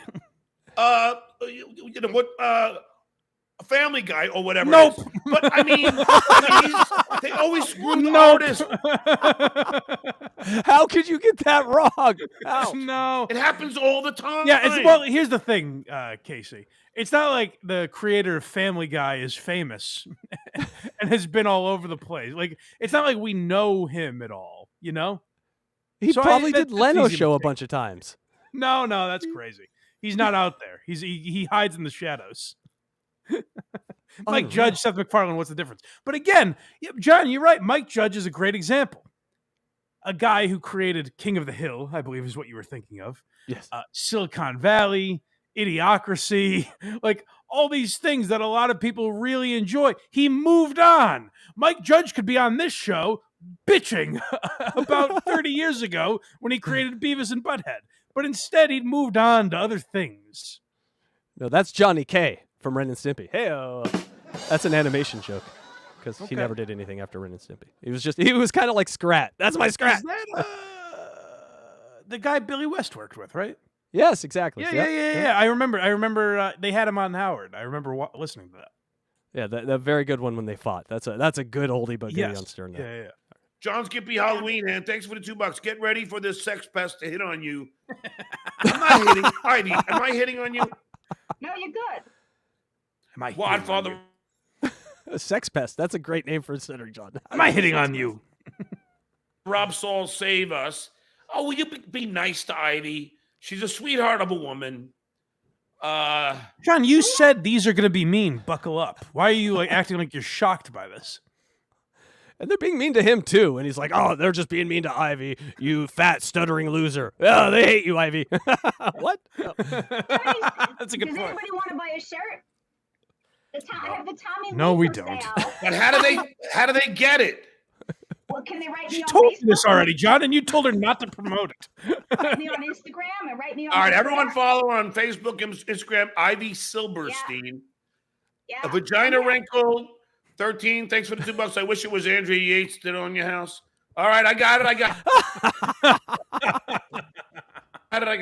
it. Yeah, we got shirts. Oh, John's afraid that her shirt is going to get him copyright struck because Mickey Mouse is getting fucked in it or something. All right, Blind Mike. That's all the clips for today. All right. Well, that was fun just because it was a nice break from John. He doesn't mention the dues payer. He doesn't mention Lady K. Like, that was a nice respite from what John's been up to finally get to make fun of him again, you know? She was the respite? Yes. She was a breath of fresh air, Electra. Is that not what you took from it? No, because she got SQRAT taken out of the Ice Age movies. Because she did actually, they settled.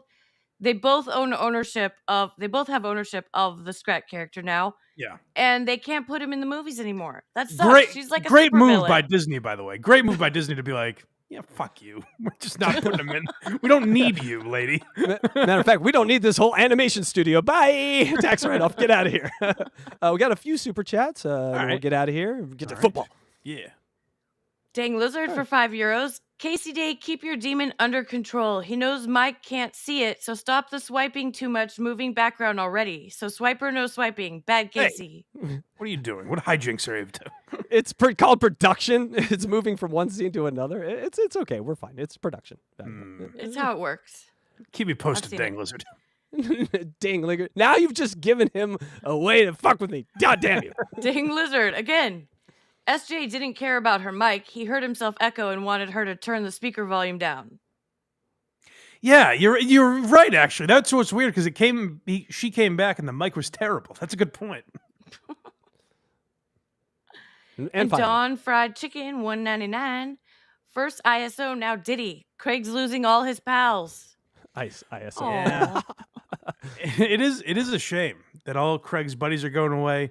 You know what? I'm sure Craig will go unscathed though. Like he'll be fine. Dancing through the raindrops. Did I say ISO, not ISO? Yeah, you said ISO, but that's Who okay. knew? Who knew? All right, Blind Hey, Mike, where can people you find pay that pedophile a little respect, Electra. Don't talk about Craig like that. I'll call him ISO horny. All right. Yeah, blindmike.net. That's where you can find me. All the links are there. Support the show. We appreciate it. If you like, subscribe, all that stuff. Supposedly it helps more people find the show. So do that. If you want to help the show grow, we appreciate that. Become a member for as little as $5 a month. Why are you laughing? The next couple episodes will be Norm Macdonald's Ridiculous, which was his album from 2006. And then we pay tribute to the great Martin Mull, which was a fun one. I like Martin Mull a lot. Underrated guy. So check those episodes out. Both up on Patreon now, and will be coming out for free the next couple weeks. And then you can go to HackRideTheDemon.com. Support these guys. Go watch Unboxing Eric. When's the next Unboxing Eric? It's tonight, Mike, at 9 p.m. Eastern, Get out of 6 p.m. town. Pacific. Yes, and tonight's a fun one. Tonight, Howard mentions flying with balloons for the first time as they tease Eric with a meeting with Catherine McPhee. It's a goodie. Only but a goodie. Exciting. Yes. Yes. Yeah, if you're a Howard Stern fan, they're doing a whole breakdown of Eric the actor / Eric the midget, where they're going through every single one of his calls. Kind of like we do like bonus episodes of Why Are You Laughing, where we go through like old radio segments, but they are stretching 500 Eric the midget phone calls. So they're doing it every week live on YouTube. Yes, we totally ripped off Blind Mike's thing. Ugh, if Blind Mike did a long version where he copied multiple C's. Oh, wait, you do that with that story. Goddamn. All right. Quincy, motherfucker. All right. And go follow DJ Electra on YouTube. Are you still doing those music updates? Yeah, I've done a couple more. Yeah, DJElectrafry.com. Great lane for her. Go to DJ Electra's YouTube channel, subscribe, DJ Electra Fry. If you're a music fan, she's been doing like news updates for shorts, which are interesting to me because like I'm not looking into that shit, but like the Jane's Addiction one is interesting, shit like that. So it keeps me up on things I wouldn't know about necessarily. The last one was awesome. She did a story about Body Count, that heavy metal group with Ice-T as the singer, did a cover of Comfortably Numb by Pink Floyd. It's the most bizarre song you've ever fucking heard. So with that, enjoy football, people. Yeah, go check those out. Time for Scott Hansen. Let's get the fuck out of here. Thanks everybody for watching. We'll see you later. Later. Blind Mike Geary!